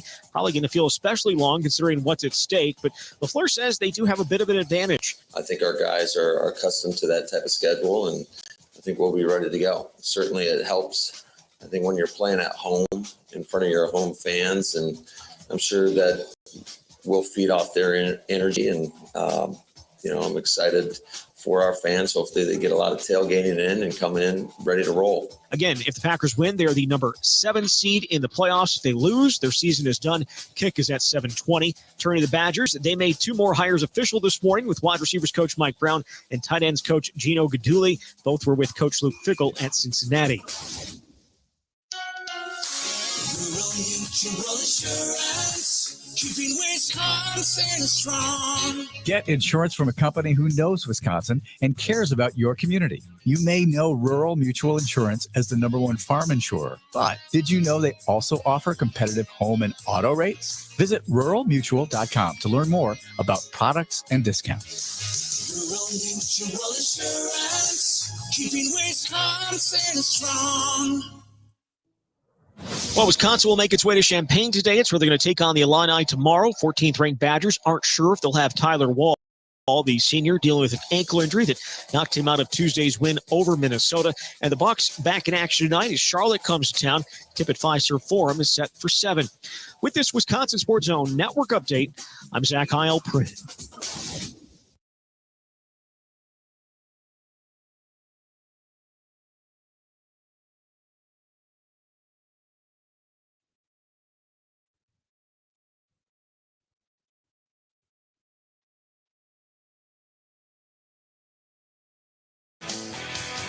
Welcome back. Good to have you. The Bill Michaels Show. We continue on. Enjoying the day today. Hopefully you are as well. 877-867-1670. 877-867-1670. Give us a shout. Would love to hear from you. Always. As always. Here's an interesting email. Rather interesting email in regards to the Green Bay Packers. This is from our buddy Pack Attack, diehard Packer dude. Says Amari Rodgers fixed, Lowry fixed, Packers D fixed, offensive line fixed, too much D zone used fixed. I really hope I'm wrong, but the punt team is not fixed. The right guard and tackle are undersized linebackers. San Francisco exploited it with 290-pound fast defensive linemen to block a punt. Minnesota just did the exact same thing last week. I don't want to say I told you so in the near future. Will they fix it? Good point. Good point. Good stuff there. Paul also says, has Matt LaFleur ever fired anyone other than the special teams coach last year? Paul and Menashe. Don't think so. But then again, you've had success. You haven't had to, right? You have constant success. You don't have to worry about firing people. I can't say. Can you remember of anybody getting fired under Matt LaFleur, Ben, other than Mo Drayton from last season? No. A lot of guys, because they had success, left and got upgrades. Yeah, the only changes they've made. The only changes they made was Mo Drayton. That was the only guy that I can remember fired. Obviously, Nathaniel Hackett left for a head coaching job. Luke Getsy left for the coordinator's job down in Chicago. But that's it. That's all I remember. Can't think of anybody else getting fired. But then again, like I said, when you're taking over a team that stinks, Mike Pettin, Tony brings up Mike Pettin. Mike Pettin's because Mike Pettin's contract ended and Mike Pettin wanted out. By all accounts, Mike Pettin and Matt LaFleur did not see eye to eye. So I think it was smart to keep Mike Pettin around that first year for Matt LaFleur because Mike Pettin had been a head coach, but I don't think they saw eye to eye philosophically. So I don't know. Complicated fella says, is LaFleur's brother going to get axed in New York? If so, would the brother end up in Green Bay? I don't know if you want your family in your backyard. You know? You see what he said about Zach Wilson yesterday? No, I didn't. Mike LaFleur. He said, they asked because Wilson's been benched again. Flacco's actually starting on Sunday. And he said, yeah, I think Wilson would have been, if he had been able to sit behind a veteran for a year, that would have benefited him. Probably. The number 2 overall pick. Yeah. Probably. Here's the thing with guys that are chosen to be the chosen one is that you don't know. You can put them through the combine. You can watch them throw. You can watch their mind work when it comes to reading defenses. You can watch what their fluidity is like on the run, what they're like under center. You just don't know what their maturity is. And if they're aged veterans, we'll say, for a couple of years under center in collegiate football, then that's the guy that everybody looks up to and listens to because that's the guy that's probably got more talent than most of the people that are in your conference. Therefore, they think he's the best and the leader and the whole thing. Because how many times have you ever heard on the NFL draft when you've got all the Mel Kipers of the world sitting up there going, oh, this guy's got great athleticism and his leadership in this particular sense. Nobody, you don't hear that. You hear, or you don't not hear that. You hear that garbage all the time. And then it turns out he's not a leader. He's not a leader of men. He's a leader of younger guys that are being told he has to be the leader. So follow this guy by coaches that don't have a handle on him. Yeah. 877-867-1670. He's not. So if he could have gotten into the National Football League and sat behind somebody for a year or two, he could have learned that humility and that leadership. That I agree with, but he was going to get that. Complicated fella says LaFleur did not have a choice about Pettin. Murphy was pinching pennies, still paying McCarthy for hiring LaFleur. Also couldn't get his choice for special teams coach. He wanted too much money. I don't know if it came down to money or not, but I just know that it was. I'm not blaming it on Mark Murphy. Put it that way. Not going to happen. That's not put it this way. That's not the rumor that was floating around 1265. The Mo Drayton hiring was they didn't want to pay for a special teams coach. That was, but Pettine, I mean, that might have played a part of it, but that was not the prevailing thought, we'll say. 877-867-1670. This is from our buddy Steve. Hey, Bill, I already know I used my email for the day, but did you see that the Reds released Mike Moustakas? If he clears waivers, the possibility the Brewers could bring him back on a bargain basement deal. I know he is injury prone, but could add some left-handed power. That's part of the problem. Moustakas, first of all, he couldn't stay healthy at all. It was almost like you caught lightning in a bottle with Moustakas when he came to Milwaukee. He for whatever reason it just clicked here, and the minute he went to Cincinnati, the minute he signed that deal, it was terrible.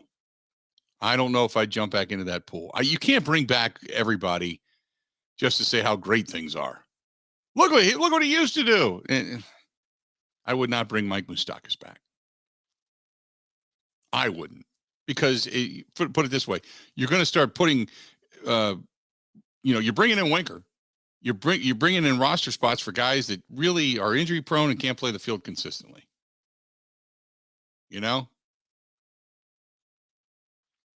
So there you go. What else do we have here, real quick? This is from Jason. Jason says, "Oh, that's old news." Not going to get into that. Did you hear about Harbaugh? Yeah, we talked about that a little bit earlier today. He also talks a little bit about Rodgers, but nothing there. 867-867-1670. Aaron Rodgers said this week that they are now a, quote, more dangerous team. More dangerous team. Do you believe they are a more dangerous team? Said that the addition of Keyshawn Nixon as the returner has led them to flipping the field and field position. He's an exciting guy. He then goes on to talk about how the offense feels more comfortable and the defense is playing up to their potential. They have become a, quote, more dangerous team. Are they a more dangerous team? I still think, and I'll be honest, they're still not the team that I thought they were going to be at the beginning of the season. And at the beginning of the season, I didn't know if they were going to win a Super Bowl or get to a Super Bowl.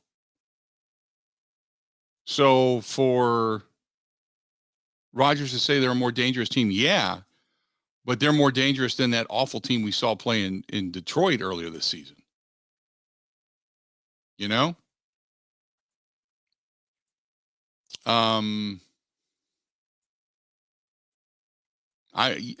dangerous in some areas.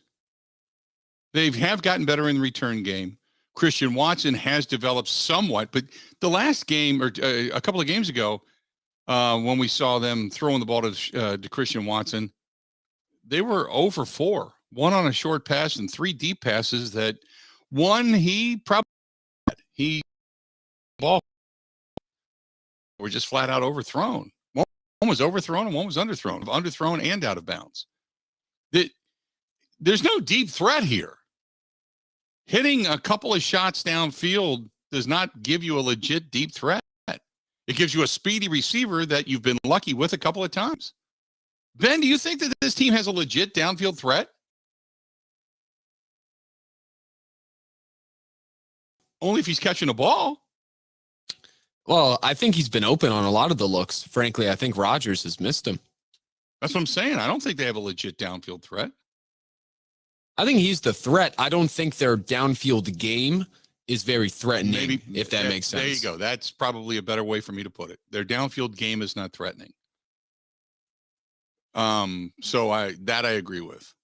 Watson can get loose. He can get past a lot of guys, and once he gets the ball, he's certainly a glider, man. He can fly into the end zone. He just makes it look easy. But they don't have a downfield game by any stretch of the imagination. As a matter of fact, this has been one of the more horrific years, maybe the worst year downfield percentage that I've seen maybe since Aaron Rodgers was in his rookie season.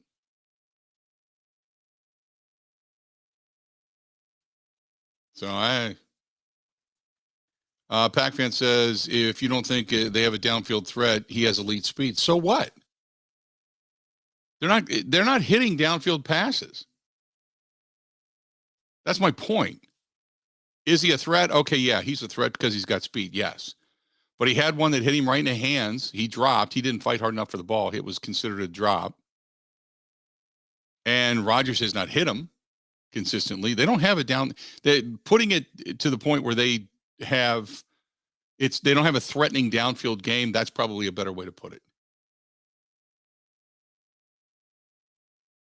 So then and you're right, because Gary says, well, Watson wasn't even part of the equation during the first time these two teams matched up. I agree. He wasn't. 877-867-1670.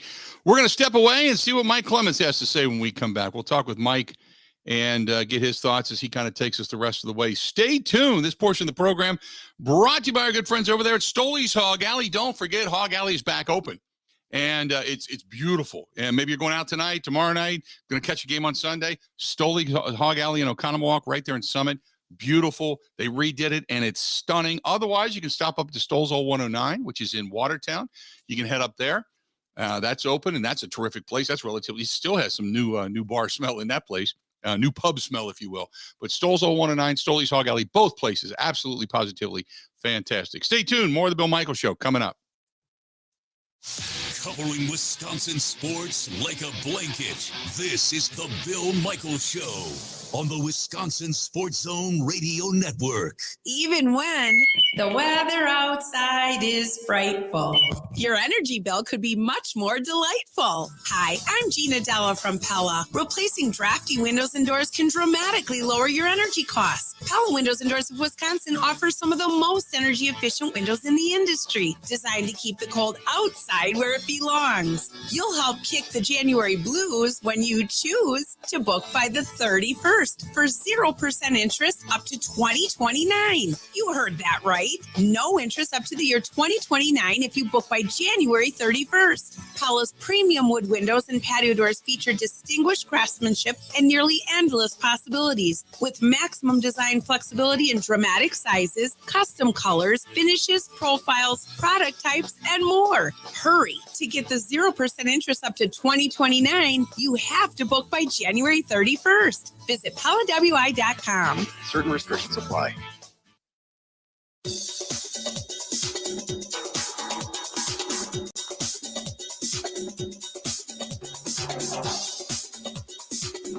Bill Michaels will resume in 3 minutes.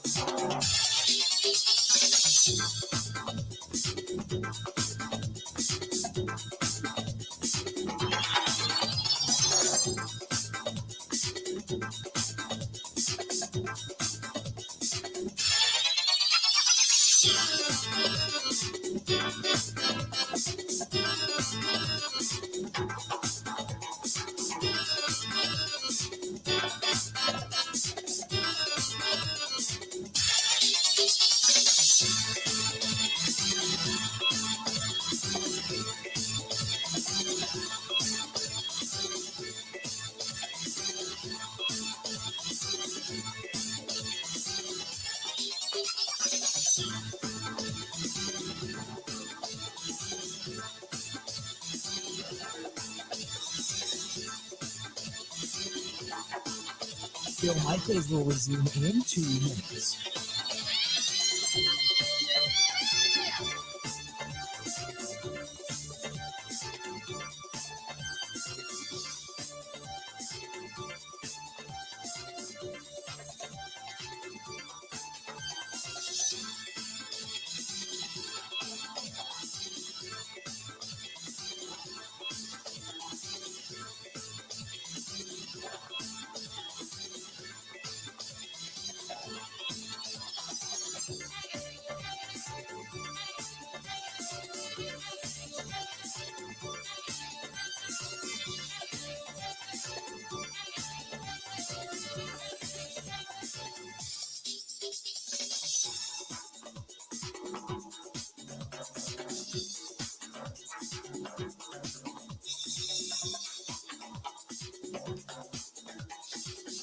Bill Michaels will resume in 1 minute.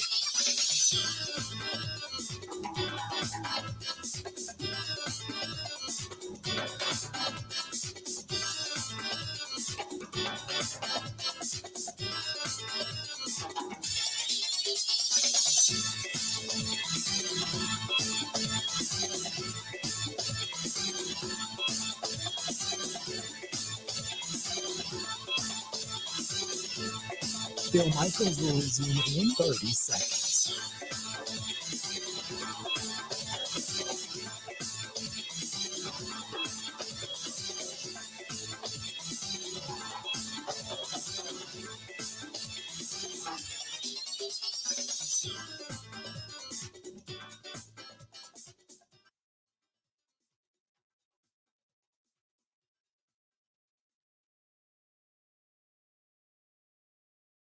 Dan's done a hell of a job just, getting that team to kind of flip the narrative. I mean, they're a dangerous team. Even some of the games they've lost, they're right there against really good teams, and we're going to have to play our best ball. This team's going to be built on, we're going to kick you in the teeth, all right? And when you punch us back, we're going to smile at you. And when you knock us down, we're going to get up. And on the way up, we're going to bite a kneecap off, all right? And we're going to stand up. And then it's going to take 2 more shots to knock us down. And on the way up, we're going to take your other kneecap, and we're going to get up. And then it's going to take 3 shots to get us down. And when we do, we're going to take another hunk out of you. Before long, we're going to be the last one standing.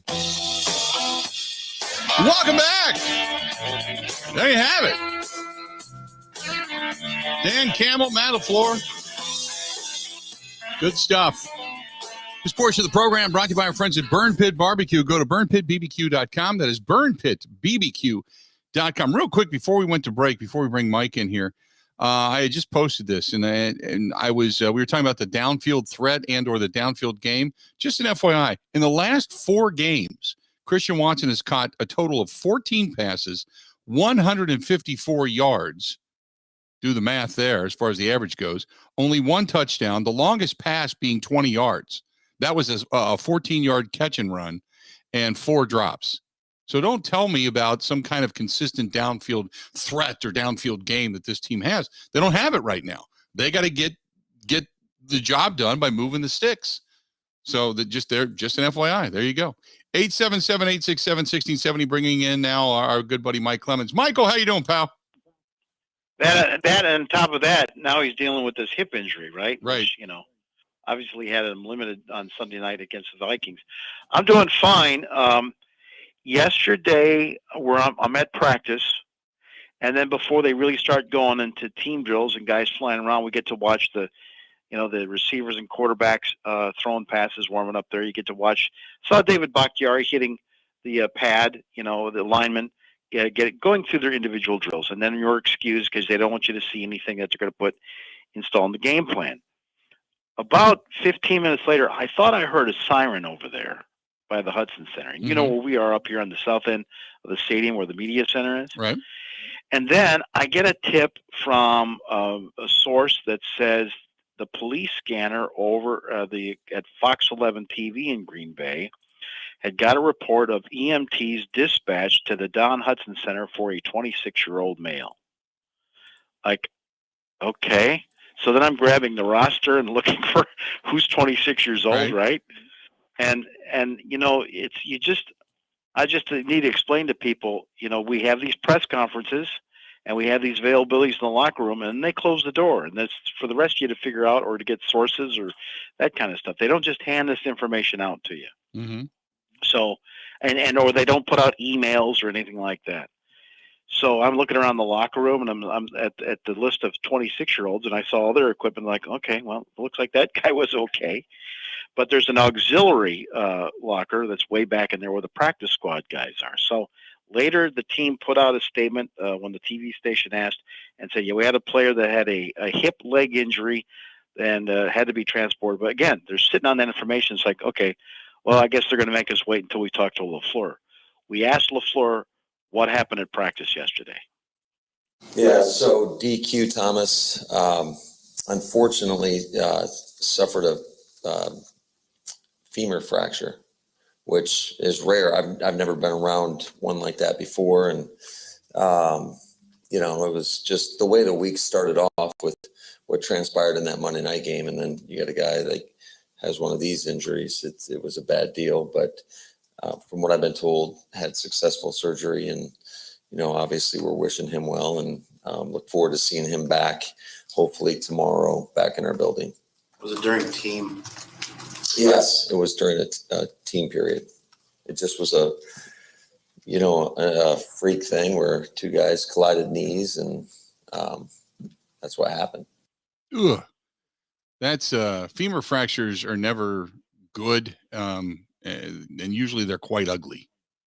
It's like what Joe Theismann had, right? Yeah, or just snaps. Back in the 80s. But the amazing thing is about that, that he had surgery and they hoped to have him back in the building. Well, yeah, in a wheelchair or something like that. But yeah, So yeah, this kid is DJ Thomas. He's a rookie out of Middle Tennessee that they added to the team earlier this year, and he's on the practice squad. He's one of the backup linebackers, and he collided with somebody else. Now, there's one other guy that was, when the injury report came out last night, they add a guy, but they don't tell you what it is. And one of the guys that they added was Josiah DeGora.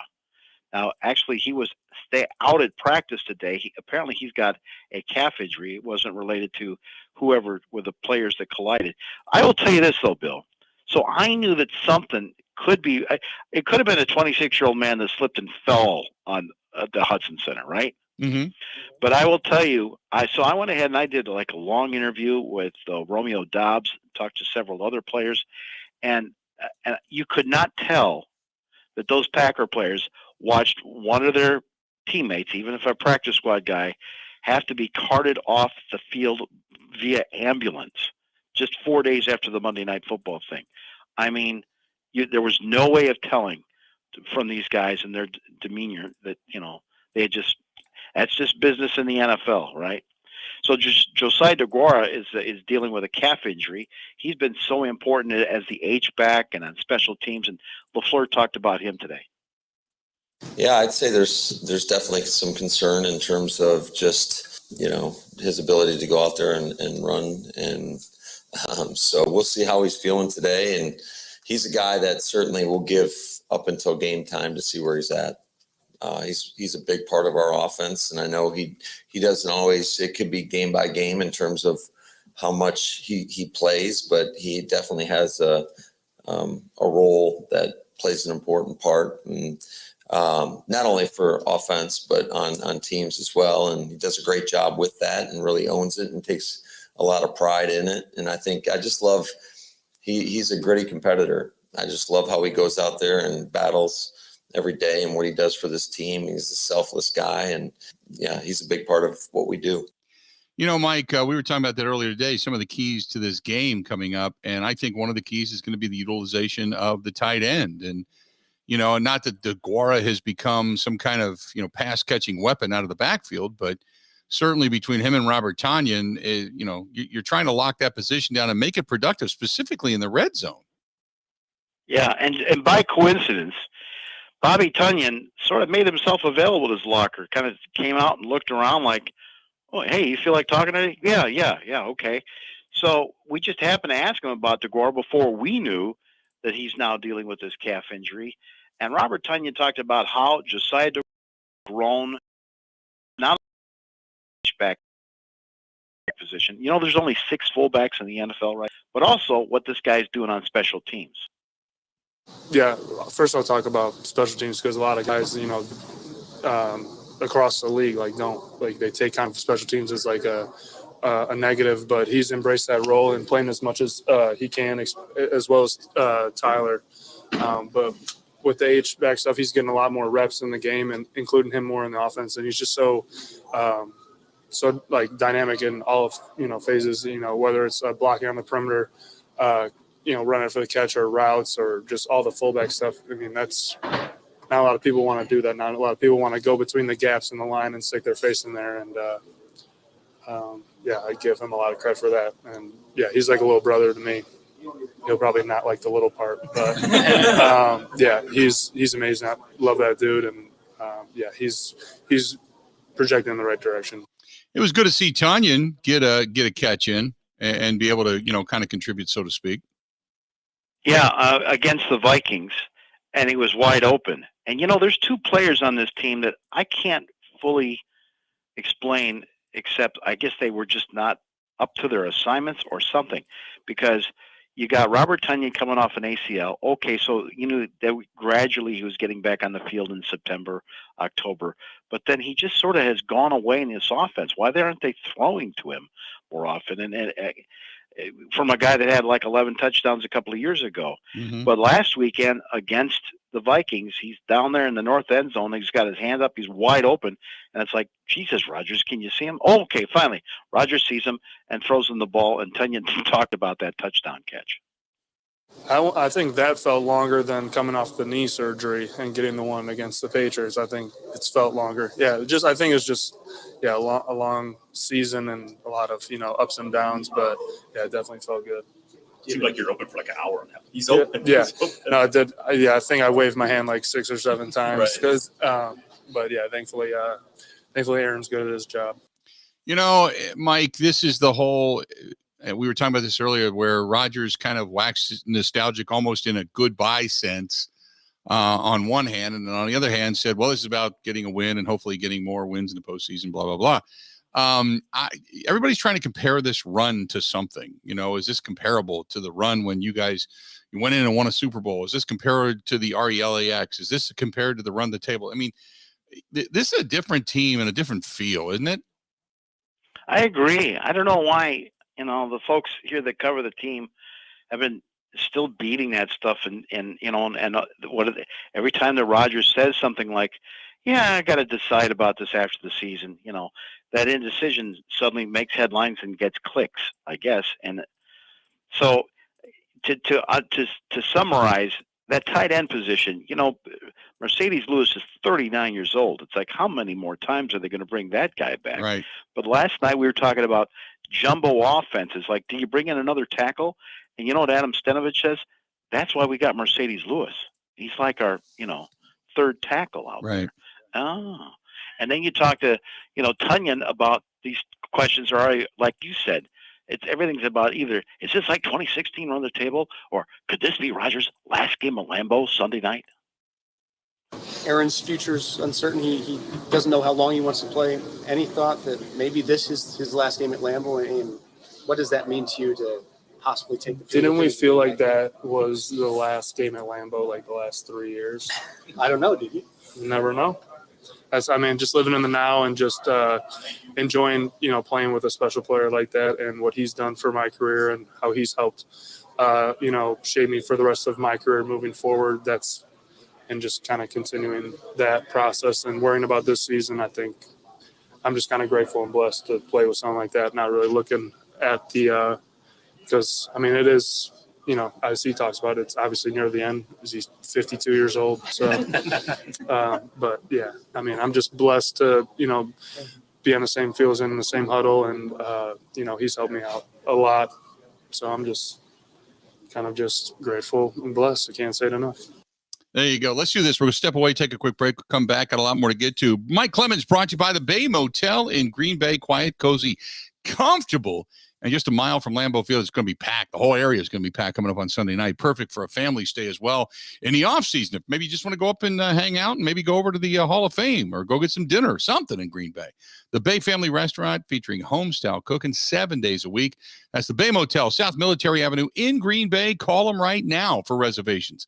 920-494-3441. 920-494-3441. That's the Bay Motel, Green Bay. 920-494-3441. 920-494-3441, or go to baymotelgreenbay.com. That is baymotelgreenbay.com. Covering Wisconsin sports like a blanket, this is the Bill Michaels Show on the Wisconsin Sports Zone Radio Network.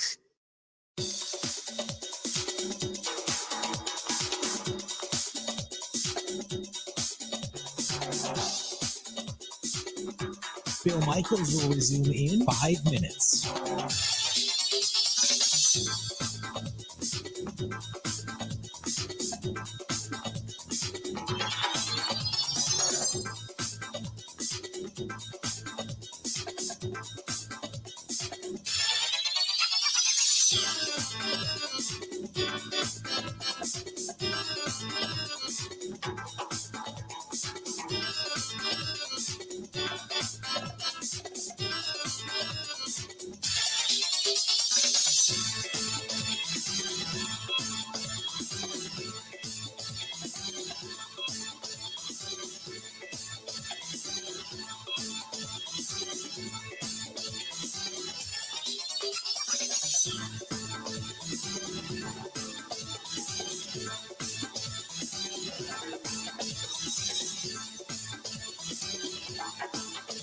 Bill Michaels will resume in 4 minutes.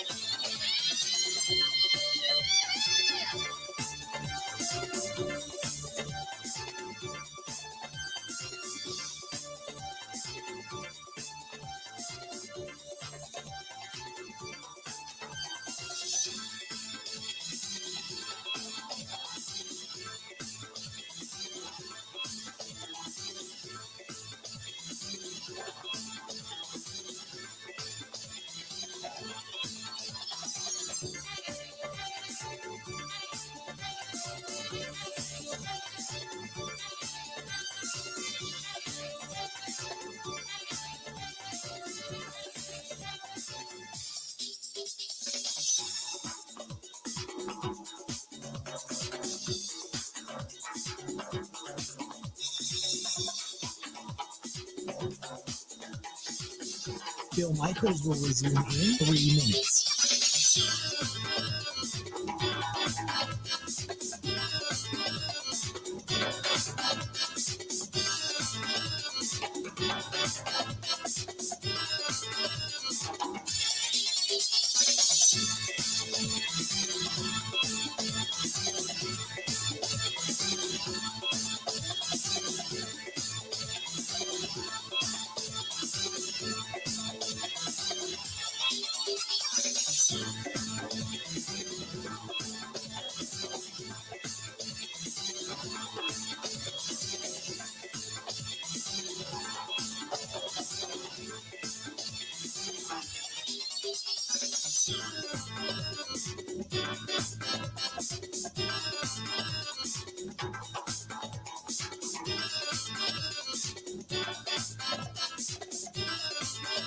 Bill Michaels will resume in 2 minutes.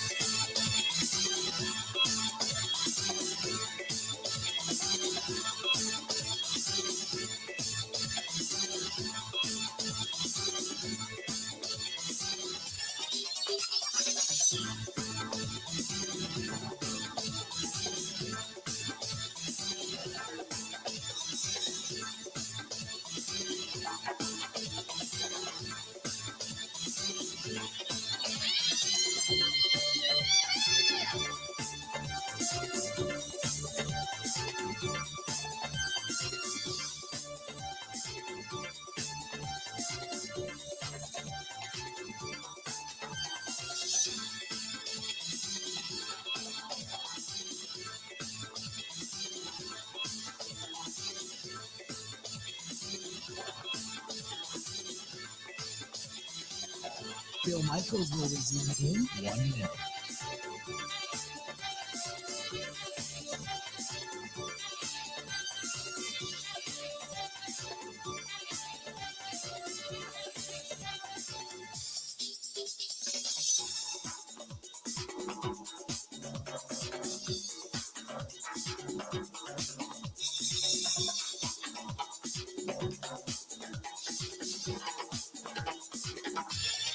Bill Michaels will resume in 30 seconds.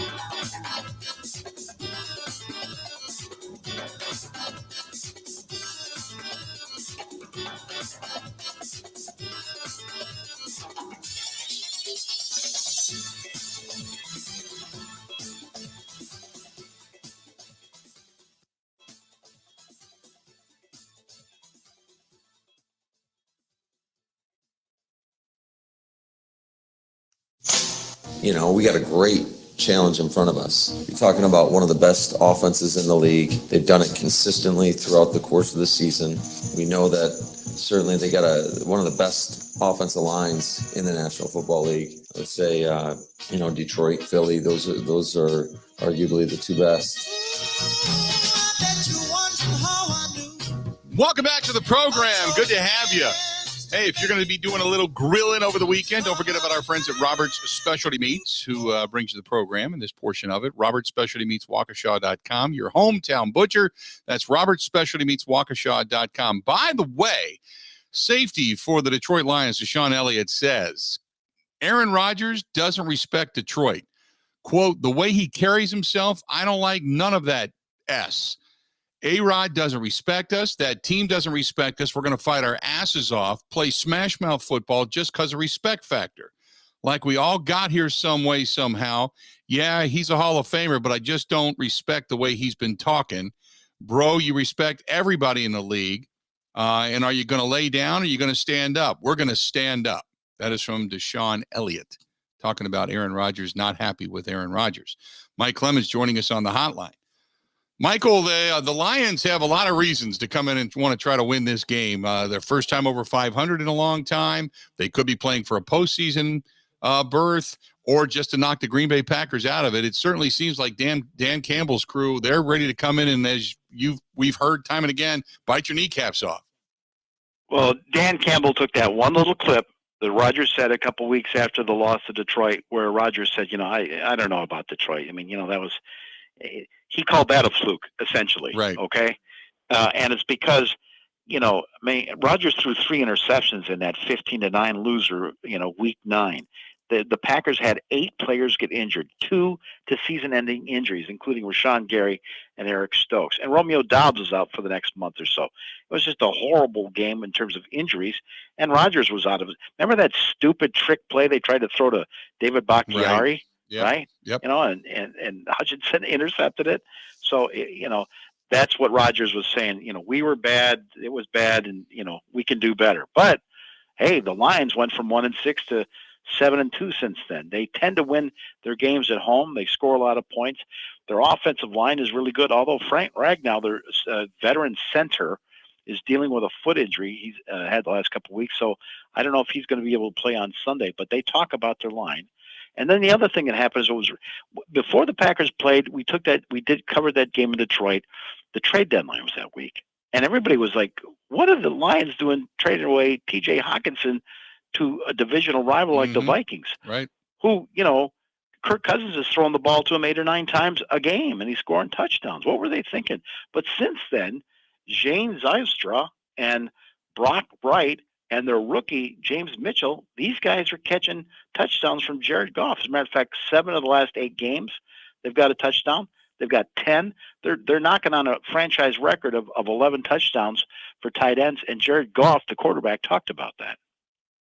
Yeah, they've done a great job. They've been consistent, been where they're supposed to be, on time, block well, they do everything right, and they get themselves open, and there's nothing much else to it. I think I get that question every week, and it's like, and not to be, but like, since, TJ's a great player, and TJ's doing tremendous things, and he's a tremendous player, but these guys are no slouches either, and I've stood their own, and I think it's a testament to their coaching and just who they are as players.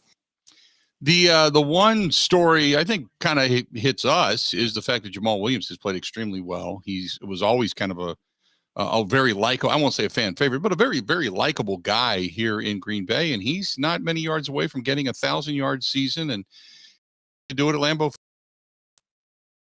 And they that Brian Gutekunst had his eye on A.J. Dillon and got a player 2 or 3 years younger.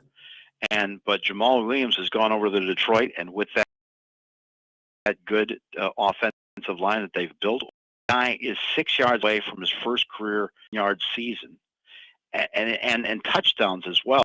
And so Jamal talked about on Sunday night he's got a chance to break 1,000 yards. I'll be grateful for it just because it's been a long time coming, but 6 years and finally get 1,000 is a great accomplishment. But I know that just a stepping stone for me, and I got more to go. So I'll be happy just getting 1,000 no matter who we play. But it's more important about us just getting the dub, and that's really what I want from us is just to go out there at Lambeau and get a dub. He, like I said, he was a likable guy, not just by the fans, but the guys in the locker room liked him. It just came down to money, and that was the reason he didn't come back. Game you're down there on the field and he's playing catch with kids in the stands, and Aaron Rodgers, we asked him about, do you realize that Jamal Williams right now leads the league with 15 touchdowns? He's got a chance to surpass a Lions franchise record set by Barry Sanders. And here's what Aaron said. He's incredible. He's incredible. He's got to be one of the biggest bargains in the league at what he signed for. Because, again, Jamal is so much more than just production on the field. And the production, like we've seen this year, is fantastic. But he's such a great locker room guy. He's a great leader, motivator, works his ass off. In the off seasons and in season, and he celebrates his teammates. He's never been the lead guy, and even down there, they're switching off. They give him more touches, seems like, in the red zone, but he's always celebrating Swift and the other guys. I can't say enough good things about Jamal. Their defense, Mike, is gotten better, too. One of the things about the Lions is their secondary is still not great, but their pass rush has been pretty good. And when they drafted Aiden Hutchinson, not only out of Michigan, so keeping them in their own backyard, but they've gotten progressively better, and he's really come on. What was so crazy about the Packers' 15-0 stinker, Week 9, over there at Ford Field, was that all the injuries that they had in the secondary, they fired the secondary coach on Monday, who, by the way, LaFleur's picked up as a consultant doing research. They got this Kirby Joseph. He's a rookie. He got 2 picks off Aaron Rodgers in that game. They're very young. But guess what? You get to week 16 or 17, they have come together, and they're playing tougher. And then out of nowhere comes this kid, James Houston. He's a little bit shorter in size, for a strong side linebacker, but he's out of Jackson State. I think he's a lower draft pick, and he's got 8 sacks. And he's got a chance to break an NFL record for the amount of sacks he's had in the last 6 weeks. And you talk to their number 1 pick, Aiden Hutchinson, about how this James Houston kid, number 59, is coming on. Oh, it's crazy. It's crazy when you see it. And, obviously he had 3 last week, which he finds a way to get to the ball and he takes advantage of his opportunities, which is what you want, in a pass rusher. So, he's getting after it. And I think we got a pretty nasty pass rush right now. Mike, we were talking about this earlier today. The defense has played better for the Packers as well down the stretch. Some people are actually thinking, can this team win? And the defense still play bad enough that Joe Barry loses his job.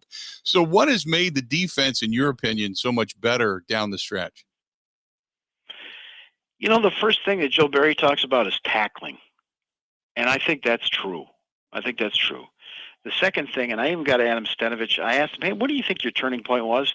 And you know what? He said the same thing you and I have been talking about. Probably that fourth quarter down in Chicago against the Bears, because it started to become complimentary football. But, Rasul Douglas, and I got a clip from him coming up later. We had a long conversation, and he'll basically say the coaches started to listen to us, and they've worked out something between a man and zone defense so that Jair can go and follow the number 1, and they can work out other things. And these guys are doing a better job of communicating and preparing. So, the players are more involved, no question about it. And then we asked Joe Barry, he says that players are winning their battles, and when that happens, the turnovers are soon to follow. When morale's high, good things happen. And, specifically defensively, when you're taking the ball away at a positive clip, it builds instant morale. And I think to allude what you're saying is that it's not only one guy or one room. Everyone's getting involved in the takeaway party. The takeaway party. How about that? It's the takeaway party, Bill. Yeah. Everybody's invited. Come on. See, that's the thing. I mean, sometimes Joe, he's such a nice guy and very complimentary, very positive attitude, knowledgeable football guy. He's been in the league, 25 years or so. But he says the weirdest things sometimes. Like, we were talking about how his defensive backs and his, he's getting a better pass rush.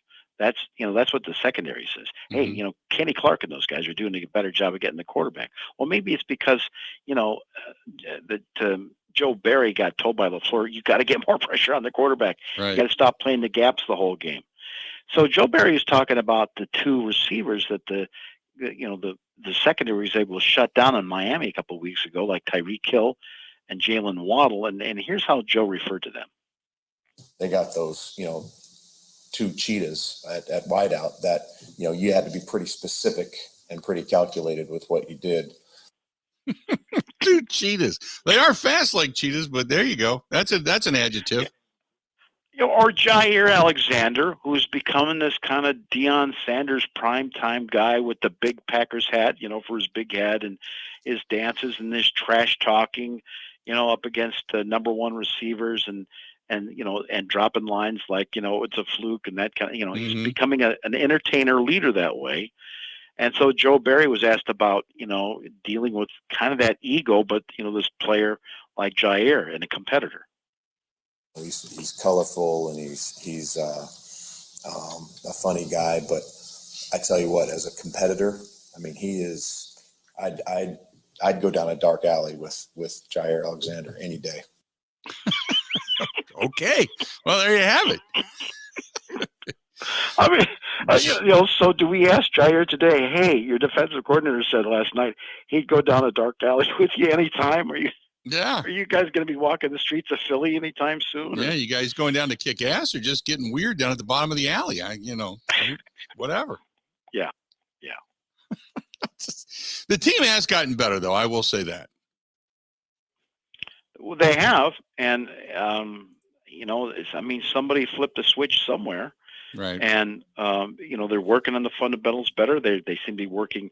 I don't know why this was missing or in such disarray, say in September or October, but they seem to have worked it out now. And then whatever LaFleur does with his staff, well, we'll find out after a win on Sunday and if they ever get into the postseason or not. Let's take a quick break. We'll come back. We got more with Mike Clemens coming up next on the Bill Michaels Show. Ready? This is the Bill Michaels Show on the Wisconsin Sports Zone Radio Network. Even when the weather outside is frightful, your energy bill could be much more delightful. Hi, I'm Gina Della from Pella. Replacing drafty windows and doors can dramatically lower your energy costs. Pella Windows and Doors of Wisconsin offers some of the most energy efficient windows in the industry, designed to keep the cold outside where it belongs. You'll help kick the January blues when you choose to book by the 31st for 0% interest up to 2029. You heard that right. No interest up to the year 2029 if you book by January 31st. Pella's premium wood windows and patio doors feature distinguished craftsmanship and nearly endless possibilities with maximum design flexibility in dramatic sizes, custom colors, finishes, profiles, product types, and more. Hurry. To get the 0% interest up to 2029, you have to book by January 31st. Visit PellaWI.com. Certain restrictions apply.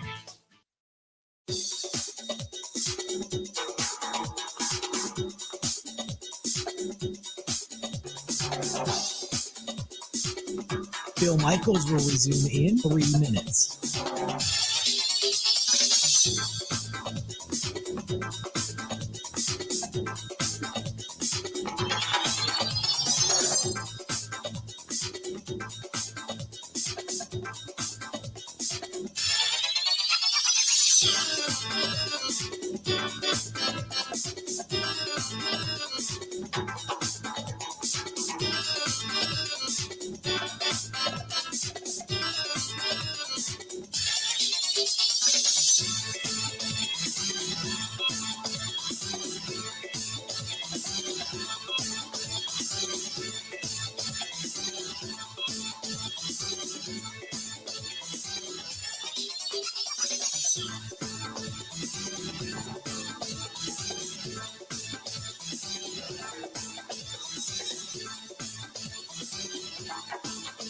Bill Michaels will resume in 2 minutes.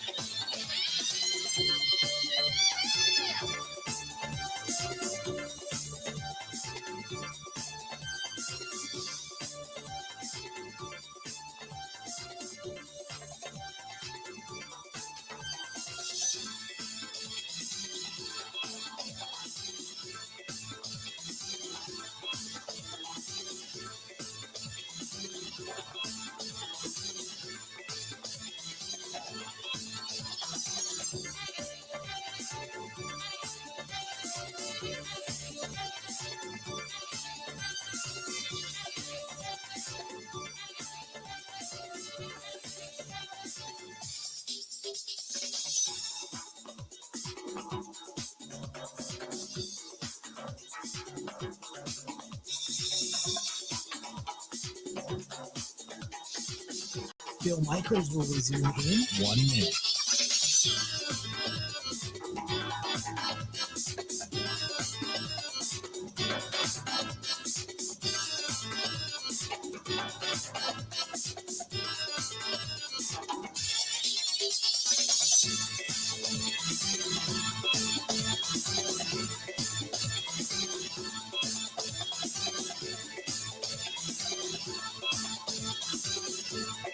Bill Michaels will resume in 30 seconds.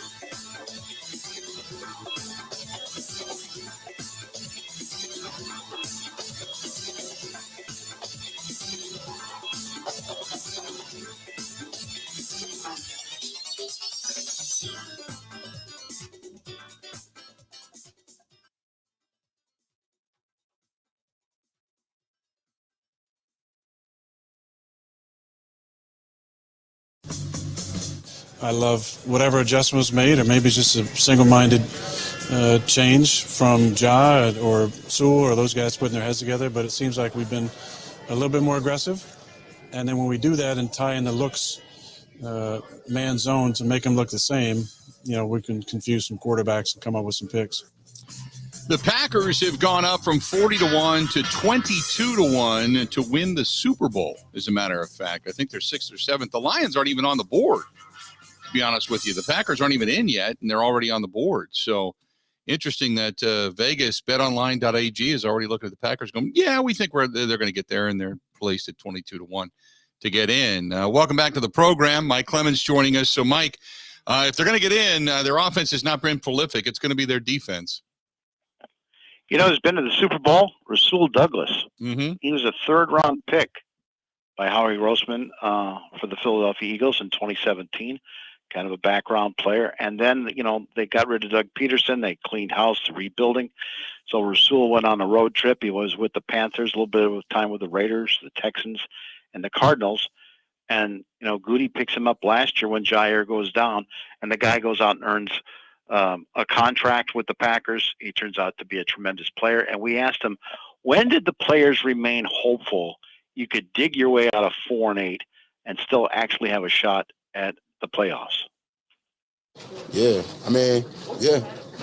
We was all hoping that happened, but it's all crazy.